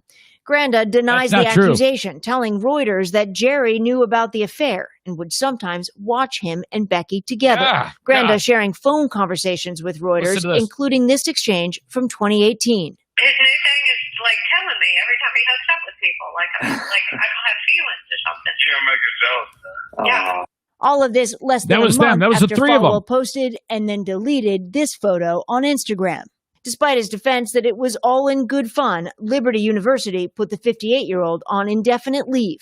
In a statement Monday night, the school said additional matters came to light that made it clear that it would not be in the best interest of the university for him to return from leave. According to the university, Falwell responded by agreeing to resign immediately, but then instructed his attorneys not to send his resignation. In an interview with the Wall Street Journal late Monday, Falwell said he would indeed step down, acknowledging that some of his posts on social media had embarrassed the school. Tonight, Liberty University says its new leaders are committed to being good stewards, while also offering heartfelt prayers to the Falwell family. Stephanie Goss, NBC News. You all better repent! Stupid. The whole thing is stupid. Who knows? He probably had good intentions when he started to start the school, but, the apple doesn't fall far from the tree.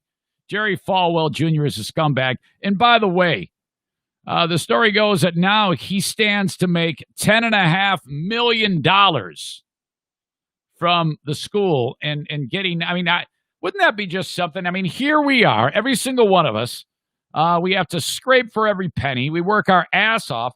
This son of a bitch is a complete maniac and is worth hundreds of millions of dollars. He acts like a total asshole and ends up getting $10.5 million in doing so. All in the name of Jesus. It's sickening. But the local dude is, this story, I think, even more sickening. We talked a little bit about it yesterday.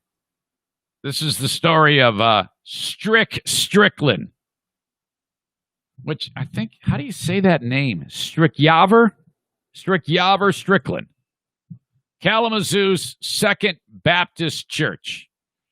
Cops said, hey, you got to turn yourself in, which, by the way, I should probably look to see if he has turned himself in, because as of last night, he hadn't. Let's see. Has he turned himself in yet?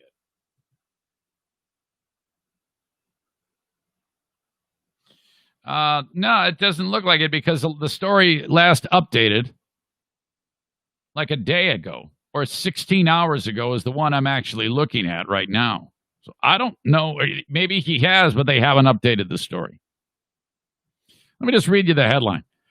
Kalamazoo pastor paid 4 teenage kids, to have sex with his wife, according to the cops. My God. Let me just go over the details with you as they show up in the story from MLive. Kalamazoo pastor accused of sexually assaulting 4 male victims between the ages of 15 and 17 is said to have paid the children to have sex with his wife while he watched. This is really, really greaseball stuff. Felony trafficking. This is like right up there with John Ballio. You remember John Ballio, the radio guy? You probably don't have one of the. I forget which religious station it was. There's more than one in the West Michigan area. They had this morning guy on there who, every day he would sign on and say a few good words, play some religious music, some whatever, Christian rock, and say, be nice to people. Well, it turns out the other side of that is he was a child rapist, and he was actually on stage at like a Christian music festival up north when the authorities finally tracked him down and arrested him while he was on stage, He's on stage. Ladies and gentlemen, please welcome St. Thomas and the Judases. That's a terrible name for a band, but what do you expect? I just made it up. And they walk on stage and go, all right, you fucking rapist, put him up. They arrest the guy. He spends the rest of his life in jail. He's in prison right now. So, again, another sicko who uses their influence with religion to facilitate a horrible lifestyle. That is what we have here with Strickland, according to police. I have to be very careful on this story. The last thing I want to do is get sued. But Strickland, according to the cops, they say that this is all part of it. Really, really greaseball stuff. Strickland is with Kalamazoo Second Baptist Church, who by the way, if that there will be people at that church who are still, even if this guy is convicted, who are still going to support him and say he's our guy, which fucking drives me up a wall. I hate that. Charged with 11 felonies connected to alleged incidents spanning from August 2015 to August 31st, 2018. A warrant for the arrest was issued on the 21st. As of yesterday, he had yet to turn himself in. Now, hold on a second here. If the cops, first of all, if I do something terrible like this, they're just going to come arrest me. Why does this guy, why is he told to turn himself in? Go get that fucker and get him behind bars. According to his attorney, Michael Hills, the two were making arrangements for the pastor to turn himself in. No, what you do is battering ram the door, flash bang in, kick his ass to the ground, and drag his ass to jail. Because they think he's a kid raper, okay? It's been 2 years since these allegations first came forward, and Pastor Strickland has remained in contact and available. He is not running from this, Hills said. Pastor Strickland remains ready to turn himself in and deal with these charges accordingly. Well, what's the holdup, dick? 37-year-old Strickland faces 2 counts of third-degree CSC, criminal sexual conduct on a student, another on a person aged 13 to 15, and another by force or coercion, according to court records. He also faces 4 counts of human trafficking of a minor for commercial sexual activity and 3 counts of child sexually abusive activity. They go into more detail here as to what exactly happened. If convicted, he faces a potential penalty of 15 years in prison on each of the first 4 charges and 20 years on each of the other 7 charges. In a bond recommendation filed with the court along with the arrest affidavit, Kalamazoo County Prosecutor Christian J. Mertens Carlin recommends the court not allow the pastor to have any contact with the 4 alleged victims. How about you get the fucker in custody before you work on that? No contact with the 4 alleged victims.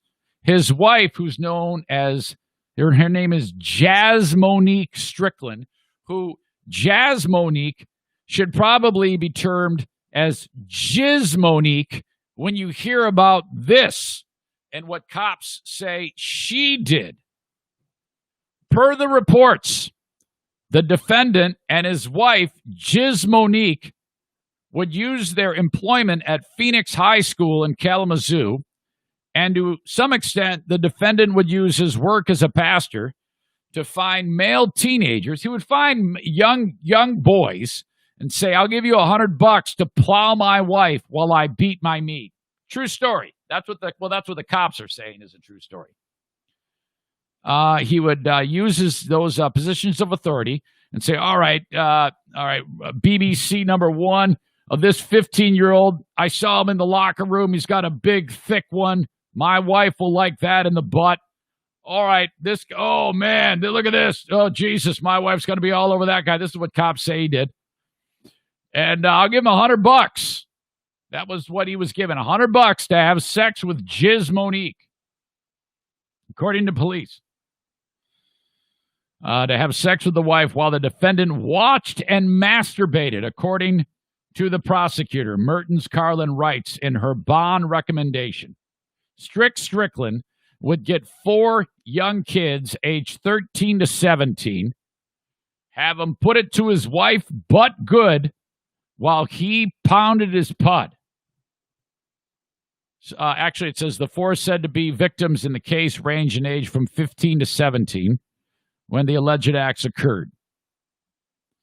Mertens Carlin, who was recommended a cash or surety bond of $500,000, said it also alleged that Strickland engaged in similar behavior with his ex-wife years ago while living in Mississippi. That's been his thing, I guess. According to cops, according to the DA, Strickland, when reached by MLive, called the charges absolutely preposterous. Well, that's a lot to make up then, Strickland. And perhaps you're right. It's time to have your day in court. But I'll just say this. Prosecutors don't indict unless they've got a case, unless they're sure. Sometimes they'll throw that before a grand jury to get to that point. I'm not sure if that happened here. But this prosecutor says, hell yeah, we got a case. He said he still had no information regarding the specifics of allegations levied against him. All I can say for now is that we are prepared for this fight, the pastor said. God will prevail. Well, you better hope so, because they're going to throw the book at you, man. Michigan State Police detectives wrote about the specifics of the allegations in the probable cause affidavit. Detective Sergeant Scott Ernestes wrote in the affidavit that he was first contacted in August 2018 by 2 juveniles and one of their dads, referencing the sexual assault that occurred during the years 2015 to 18. At that point, the investigation began, so the cops were like, uh-oh, we got a big fish here. The young people told the detective that according to the affidavit that both of them were students at Phoenix High School when they met Strick and Jizz. According to this affidavit, Jizz Monique was the secretary at the school. Both of the boys who turned 17 during that school year. So she's no doubt, if you can picture this, the picture that they're trying to paint is that Jizz Monique is working at the school, and she sees like some of these dudes, some of these young teenagers, they look like they're 35 years old. They're huge. So she's like, I'll take 4, please. They were alleged to have been paid $100 each to have sex with Jazz Monique Strickland on separate occasions while Strick watched, the affidavit states. The pastor also alleged to have paid the children each $100 so he could watch his wife perform oral sex on them. Oh, my God. Additional money was allegedly given to... So he's a cuck, right? Is that what I say? We talked about this earlier. What is a cuck? What is a cuck? A weak or servile man, often used as a contemptuous term for a man with moderate or progressive political views. What? Oh, a man whose wife is sexually unfaithful. A cuckold. I guess it doesn't really have a lot to do with watching your wife get plowed, but it kind of works. Just sounds like a terrible thing to say. The way the C-U-C-K lines up there, it just sounds like a terrible insult. Yeah, whatever, cuck. That's quickly rising and terrible things to say about someone. You can call somebody a cuck, though, and they're not going to know what it is. Hell, I didn't know what it was. I've seen other people use like, hey, man, a guy called me a cuck. What's that? I don't know, Zane. Go look it up. Wait, it says here my wife's unfaithful. Well, that fucker. All right. Additional money was allegedly given to one of the boys to text nude photos to the pastor. The affidavit states. Boy, you know that they got a mountain of evidence against this guy. The pastor also, look, if you're the pastor, if you're Strickland, and you say, God will prevail, we will win, this has to be 100% made up by the four. And it might be. It's possible. It has to be 100% fabricated, and you did absolutely nothing. All you're interested in is being a spiritual leader, running this school, doing God's work. That's all you can be doing. If you're doing anything more than that, or if even one of these allegations is true, then you're guilty, right? A third victim interviewed in September 2018 told the detective he was 16 in 2015 when he was first asked to send the Reverend nude photos in exchange for money. But this is like a fucking Jeffrey Epstein shit. It's like poverty Epstein going on right here. It's not good to have your pastor being compared to Jeffrey Epstein. Later, when the boy was 17, Strickland coerced that child into allowing him. Wait a minute. Later, when the boy was 17, Strickland coerced the kid into allowing him to perform oral sex on the boy, he told the detective. Well, that would mean that Strickland is also engaged in sex himself. He's having oral sex with the kid then. I didn't realize that. I guess I didn't read that much into the story last night. I stopped at when he was pounding his bud when the wife was getting pounded. But the kid says that allowing the child. So that means that he would have had his mouth on the kid's pee-pee, right? Okay, let me read that again. When the boy was 17, Strickland coerced the kid into allowing him to perform oral sex on the boy. Yeah, that's exactly what it's saying. I don't know why I struggled with that so much. So according to the detective, Strickland put his mouth on the 17-year-old's pee-pee. Also, Strickland allowed the boy to use the pastor's vehicle. The detective, Ernestes, states he interviewed a fourth victim in February of 19. The victim told the detective he was 15 years old in 2015 when Strickland gave him $200 to have sex with the pastor's wife on a couch in the couple's basement. According to Ernestes' report, the victim claimed this type of incident happened on other occasions during 15 and 16 as well. In February 2019, 5 days after Ernestes interviewed the fourth individual, Hills and Strickland hosted a press conference where the two denied any wrongdoing had occurred whatsoever. They're doing the old Jerry Falwell Jr. trying to get out in front of shit. We didn't do anything. We'll see. In a separate Kalamazoo County court case, Strickland faces an assault charge stemming from an incident with a former church deacon. I've mentioned this before, that occurred at the Second Baptist Church in December of 2019. Well, this guy's a mess. That misdemeanor case is currently set for trial beginning September 30th.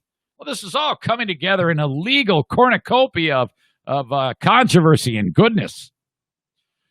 Strickland's been the pastor at Second Baptist Church in Kalamazoo since 12, previously served as the NAACP Kalamazoo chapter president from 16 to 18. Well, I don't think you'll be seeing him at any protests anytime soon. Might want to lay low, Strick. You and Jazz Monique have to kind of, pull back a little. But I don't get the whole business about he has to turn himself in. Go fucking haul him and his crazy bitch wife off to jail. Raise your hand if you think they're guilty. Wow. So there you go. That is the particulars. I was waiting for more of that about those guys, but just an absolute mess close to to my neck of the woods here in West Michigan.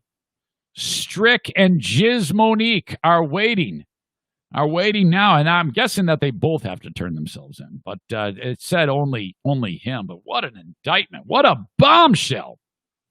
All right. We got one more story I want to talk to you about. It's the old-timey sports nuttiness, similar to what went on yesterday with my story about Ray Caldwell. And I'll talk about how I found out about this. It's all kind of a weird scenario, but you won't believe what happened to Ray Chapman. Not Ray Caldwell, Ray Chapman, and how I found out about it. But first, real quick, Green Clean Technologies is the sponsor on the show who makes sure that all the critical data centers are cleaned up, okay? That what it is, like if you're in a hospital, you're in a school, you're in a workplace, it has all sorts of servers behind the glass. Hell, radio station, if they don't go out of business. Those data centers, those servers need to be clean. The air needs to be pristine with no tiny allergens, pollutants, microbes, oddly charged particles floating through the air. And just keeping a clean room, like physically that you can see, is not going to do it. You can't see this stuff. It's too small, okay? You need to have a company like Green Clean come in and do a number on that room. If you need an estimate for this, reach out to them. I gave you a wrong number a couple days ago, 989-560-7272. 989-560-7272 for Zaniac Will, or go to their website, greencleantechnologies.com, about how you can get a quote. You see, you keep the servers running. When they fry, you're losing data and money and time. Don't do that. That room needs to be clean. Speaking of clean, A&D Cleaning, reach out to Amy Porter, the wife of Denny Fake News. My God, A&D Cleaning, they want to clean your home. If you need more information about their services, check them out online by going to my website, ericzaneshow.com, and clicking on the A&D Cleaning logo. Thank you very much. They also sponsor Benny the One-Eyed Wonder Dog. On the rare time that I can get him in here, he is not at all like these two knuckleheads, O'Neill and Bruce, who just sit here and sleep their asses off.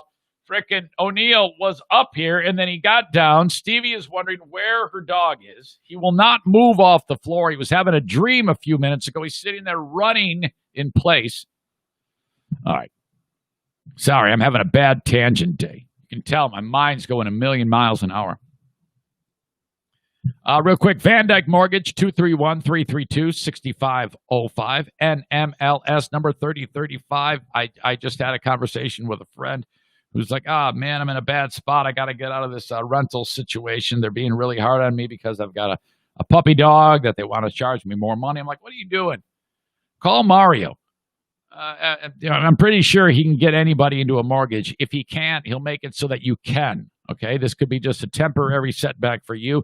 Get into your own home, your own mortgage, ASAP. Reach out to Mario at 231-332-6505. Hey, Zane, I'm not looking for a first mortgage. Is that all that Mario does? Does he cater to people who, no.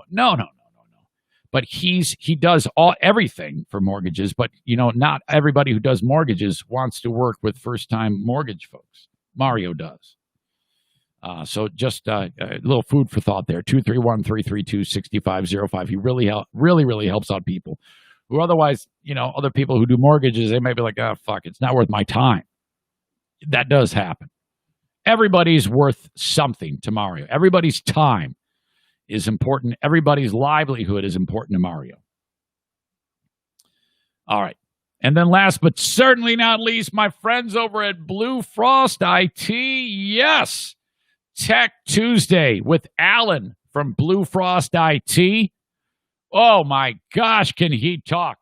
The dude should have a podcast like every day. Damn it. This guy's got so much knowledge about a lot of things. Woodworking, college football, and tech. IT.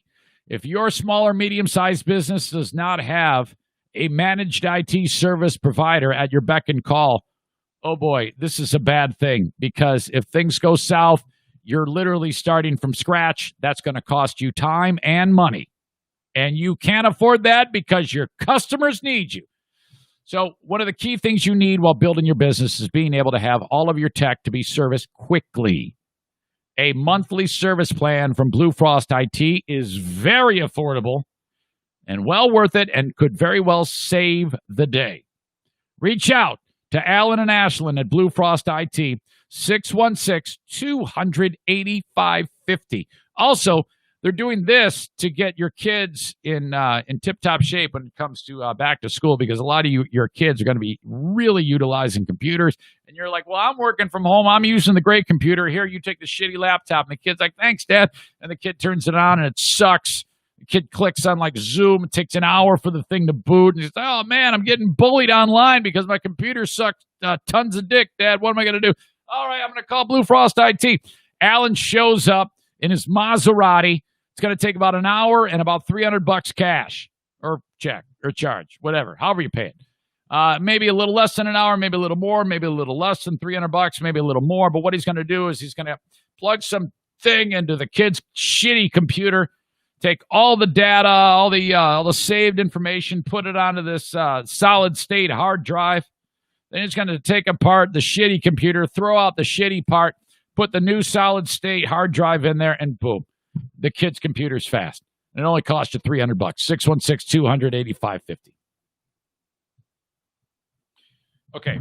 So yesterday I sat here, and it was Zaniac Mike who had sent along something that caught my eye. And this is another example of just how something interesting to you can be interesting to me. And if it's interesting to me, it's my job to try to make it interesting to all of you. And the story he sent was of a baseball player by the name of Ray Caldwell. Pitched for the Cleveland Indians. I won't go and cover all the shit that I covered yesterday, but the dude was known for being a great pitcher who was way underachieving because he was always drunk. Well, and then he's the guy who in either 1919 or 1920, after like he burned another bridge with another team, he winds up in Cleveland, gets on the mound. He's kicking ass one day because he wasn't hungover, gets through 8 2/3 innings of awesome baseball, and then a fucking bolt of lightning, not making it up, shoots out of the sky and hits him. And all the players are like, holy fuck, man, Jesus. He's laying there. They come out like, oh, he's dead. Ray's dead. He's not dead. He's like, I'm fine. Fuck you. I'm going to finish the game. Like, no, man, what are you, crazy? Finishes the game, gets the final out. That's ridiculous. 17 days later, Ray Caldwell throws a no-hitter. So I sent a text to my cousin's husband, Bruce, whose dad used to write for the Cleveland Plain Dealer.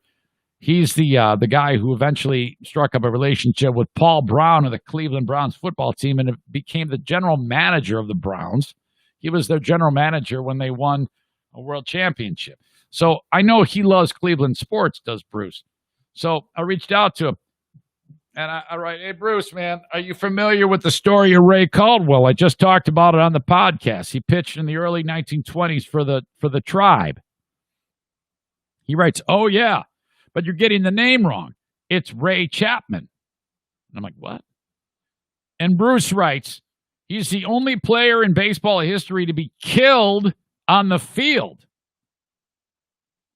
There's a great book called The Pitch That Killed by Mike Sowell. He was the captain of the Indians, married to the mayor of Cleveland's daughter. The Indians went on to win the World Series that year. He's talking, I think, about the 1920 Indians team that guy who got hit by lightning pitched for and did win a World Series. So they had to have been teammates when this happened.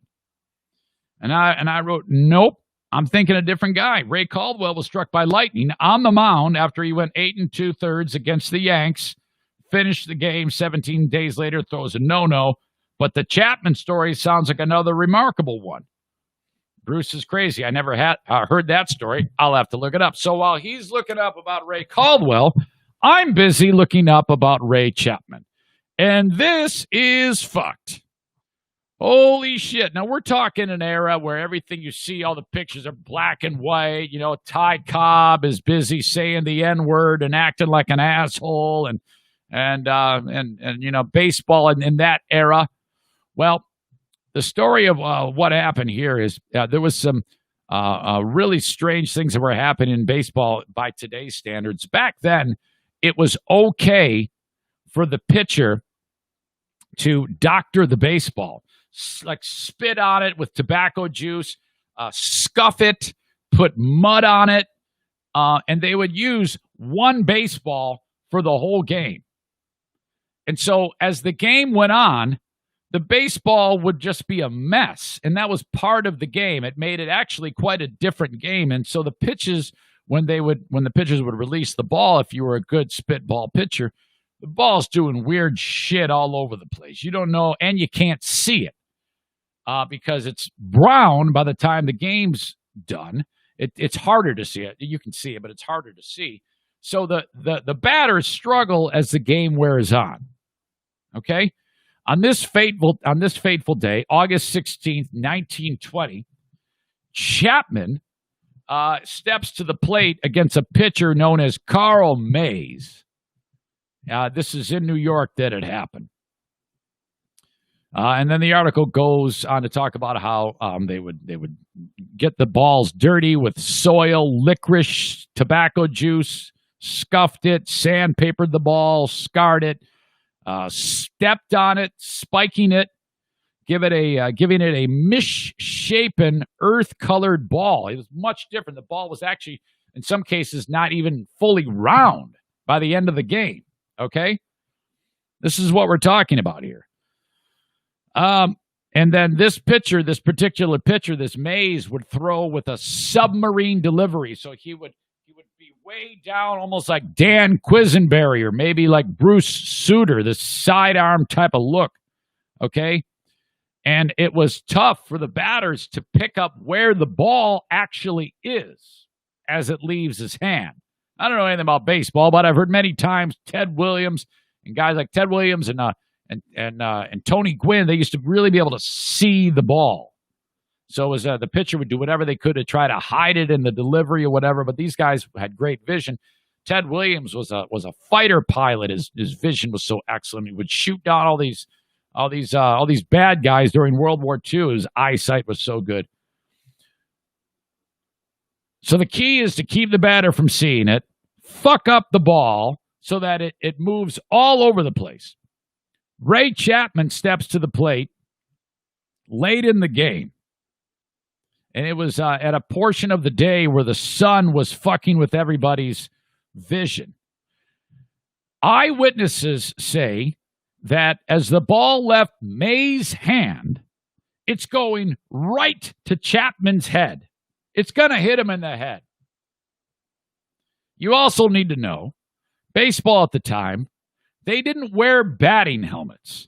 You just walk up there with your ball cap on. I mean, how fucked up is that? I was watching the Tigers game last night, and some dude for the Cubs steps up, and, he's got the helmet on, and he's got the face mask over so that it covers the one side of his face, so if he does get hit in the face, it won't break his jaw. That sounds appropriate. He's got the elbow thing on here, so and he's got the thing on his knee or shin. And my God, if these baseball players from this era saw what they wear right now, they would laugh in the face of these guys. Hell, to me, that's a great idea. I mean, I'm a big proponent of the pitching helmet for all those comebackers. I mean, once a year you see one guy in baseball, a pitcher. Hell, the one guy just got his dick smashed the other day. He wasn't wearing a cup, he said. Was it Jose, what's his face? Lariano? I don't know. Anyway, once a year you see a ball come back and hit a guy right in the face, and it fucks him up bad, but it doesn't kill him. The ball is going right towards Chapman's head. The eyewitnesses said that there was no reaction to the pitch at all, presuming that Chapman does not see it. The sound, according to the wiki, of the ball striking Chapman's skull was so loud, according to the eyewitnesses, that the pitcher, Carl Mays, thought the ball had actually struck Chapman's bat. The ball crushes his head and then goes rolling into the infield. Mays is like, that fucker, he hit it with his bat. He's going to be on first base because I got to go get it. It's like a bunt. What a fluke. Mays goes running up, picks up the oddly shapen brown spit-covered spiked ball, throws it to first. for the out. He's like, well, why isn't he running? What's going on here? Oh, my God, he's fucking dead on the field. He killed him. Well, not exactly. It took a little time. Chapman, when he got crushed in the head, drops to his knees, bleeding profusely from his left ear, mumbling as he was helped off the field, taken to the hospital where he croaked at 4:30 in the morning. His pregnant wife, Katie, the daughter of the mayor of Cleveland, they called her up and go, yeah, you got to get here. You got to get here. She got there like hours after. He was already dead.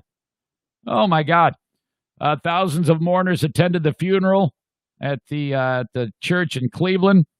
He was buried right there in Cleveland. And then right after that, there was a big push for the players to wear helmets.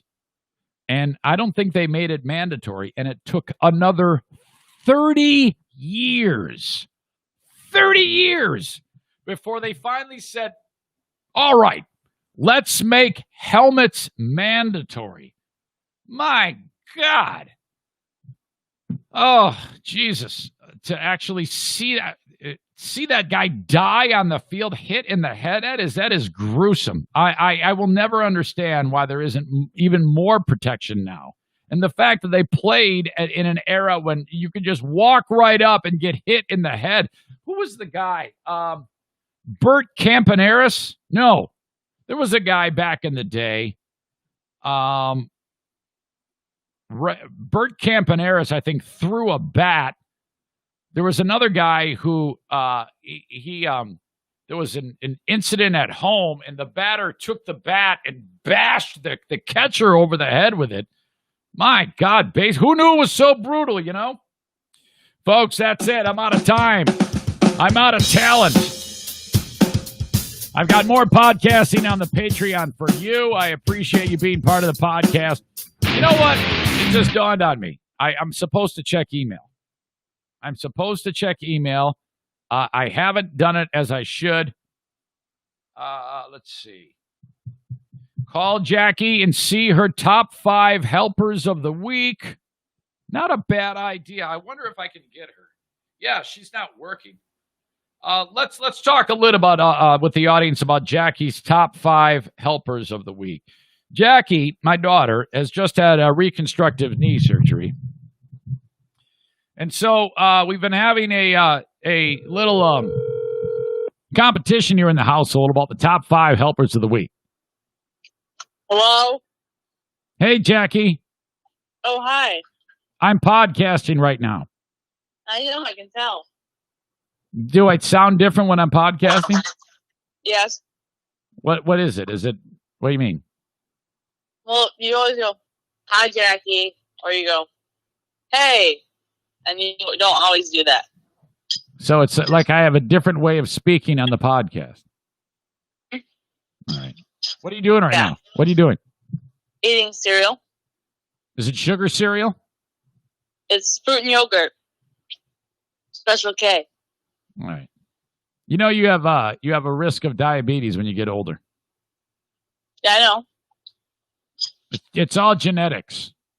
Yeah, but I still love Wendy's. What'd you say? I love Wendy's. What you mean, like Wendy's hamburgers? Chicken nuggets. Okay. All right. Well, I don't know how that really applies. I guess it applies in the junk food category.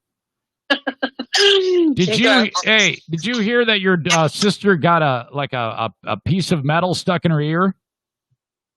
Yeah. Do you have one of those? I do. Do you still use it? Yeah, it's in there. What do you mean use it? You don't use it. It's just there. What's the point of that? It doesn't make you look any worse or better or anything. It's there. It's kind of weird. I mean, I got mine a couple of years ago. I don't really notice it anymore, but yeah, she just got that. So she came walking in here yesterday. This is one day after her 18th birthday, and she says, well, I'm off to Screaming Eagle. I go, oh. No, Screaming Needle. Oh. I thought it was Screaming Eagle. No, it's called Screaming Needle. Screaming Needle? Yes. All right. Well, she said she's going there. Mm-hmm. I go, oh, you're getting a tattoo. Mm-hmm. And she goes, no, I'm getting a piercing. Yeah. And I'm like, okay, this is one day after her 18th birthday. And I mentioned this to the audience a little while ago. I'm like, please let it be. Don't let it be that the piercing is below your waist. No. You think she do that? No, I don't. That's why it would have been weird. But if I'm just letting you know, if you ever do something like that, don't tell me. I won't. First of all, I would never do that. But second of all, I would tell you. Why would you do that? Because you know me. I don't want to know that. We have some real problems in this household. The whole business about playing the Cardi B song in the house and singing it. I mean, it's all good fun. No, it's not fun. It's terrible. It's all good fun. Kevin in Muskegon wants to know Jackie's top five helpers of the week. So what are the standings as of right now? So Justin's waving at me. 1A is Justin. Okay. Okay. And then 1B is you. Why am I 1B? I mean, I haven't done a lot. Because you're dad. I don't know. Because I'm just better? Well, you actually you can be number 2, but you could be 1B if you make chicken sandwiches tonight. If I make crispy chicken sandwiches tonight for you, I can be 1B. What is Justin doing to be 1A? And please don't say anything that's going to make me really upset. He gets me cereal in the morning, and he makes me. And when I'm sitting on the couch and I can't get up, he gets me stuff. And he pushes me around at the store. He takes me to physical therapy. Yeah, he's got an advantage because he's there with you. So yeah. All right. Who would be 1B if I'm 2? Daisy. Your dog? What the hell is Daisy? What, are you crazy? Well, then that's not top 5. That's top 6. Okay, let's say can't be Daisy. Okay, 1B. I would say, as of recent events, I'd say Manny was 1B. Madison is 1B. Mm-hmm. All right, who's 3 then? Wait a minute. I'm sorry, who's 2? I would be 2. Well, then Mom would she'd be after me? Yeah. So she's 3. I guess there's only 4. Wait, is there a 5th? Who's the 5th? No, 4, and Uncle Kevy is 5. Okay, Uncle Kevy is 5. Well, no. Well, yeah, he hadn't done shit. You know, he hasn't done a damn thing. Did you hear Justin laugh? Yeah, he laughed at that. He's laughing in the corner right now. At the fact that Uncle Kevy hasn't done shit? Yeah. Okay. All right.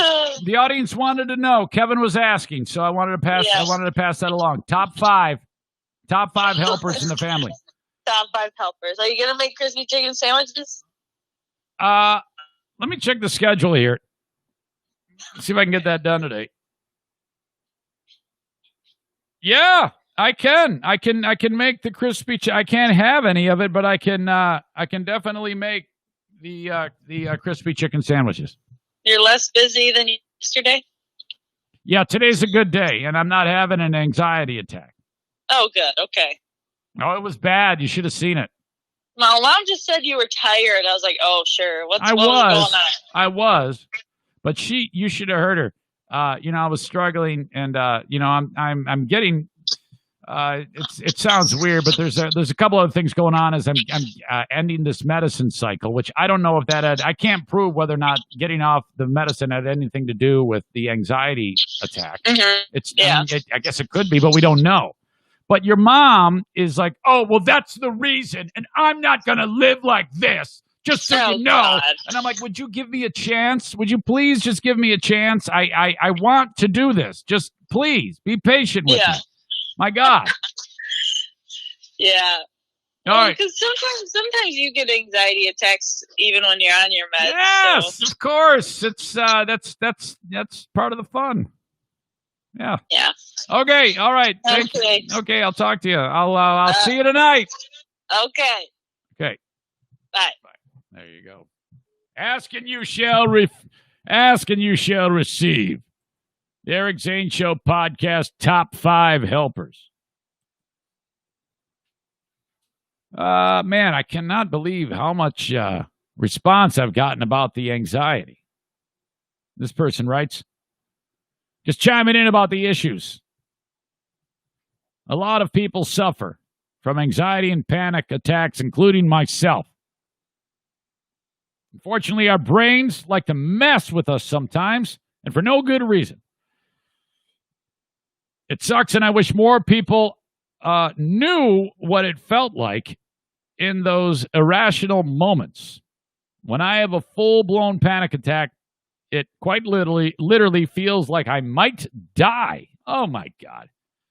So I need to work myself back down. Anyways, just wanted to let you know there are other people out here who suffer from the same issues. Boy, ain't that the truth. I've heard from a lot of you.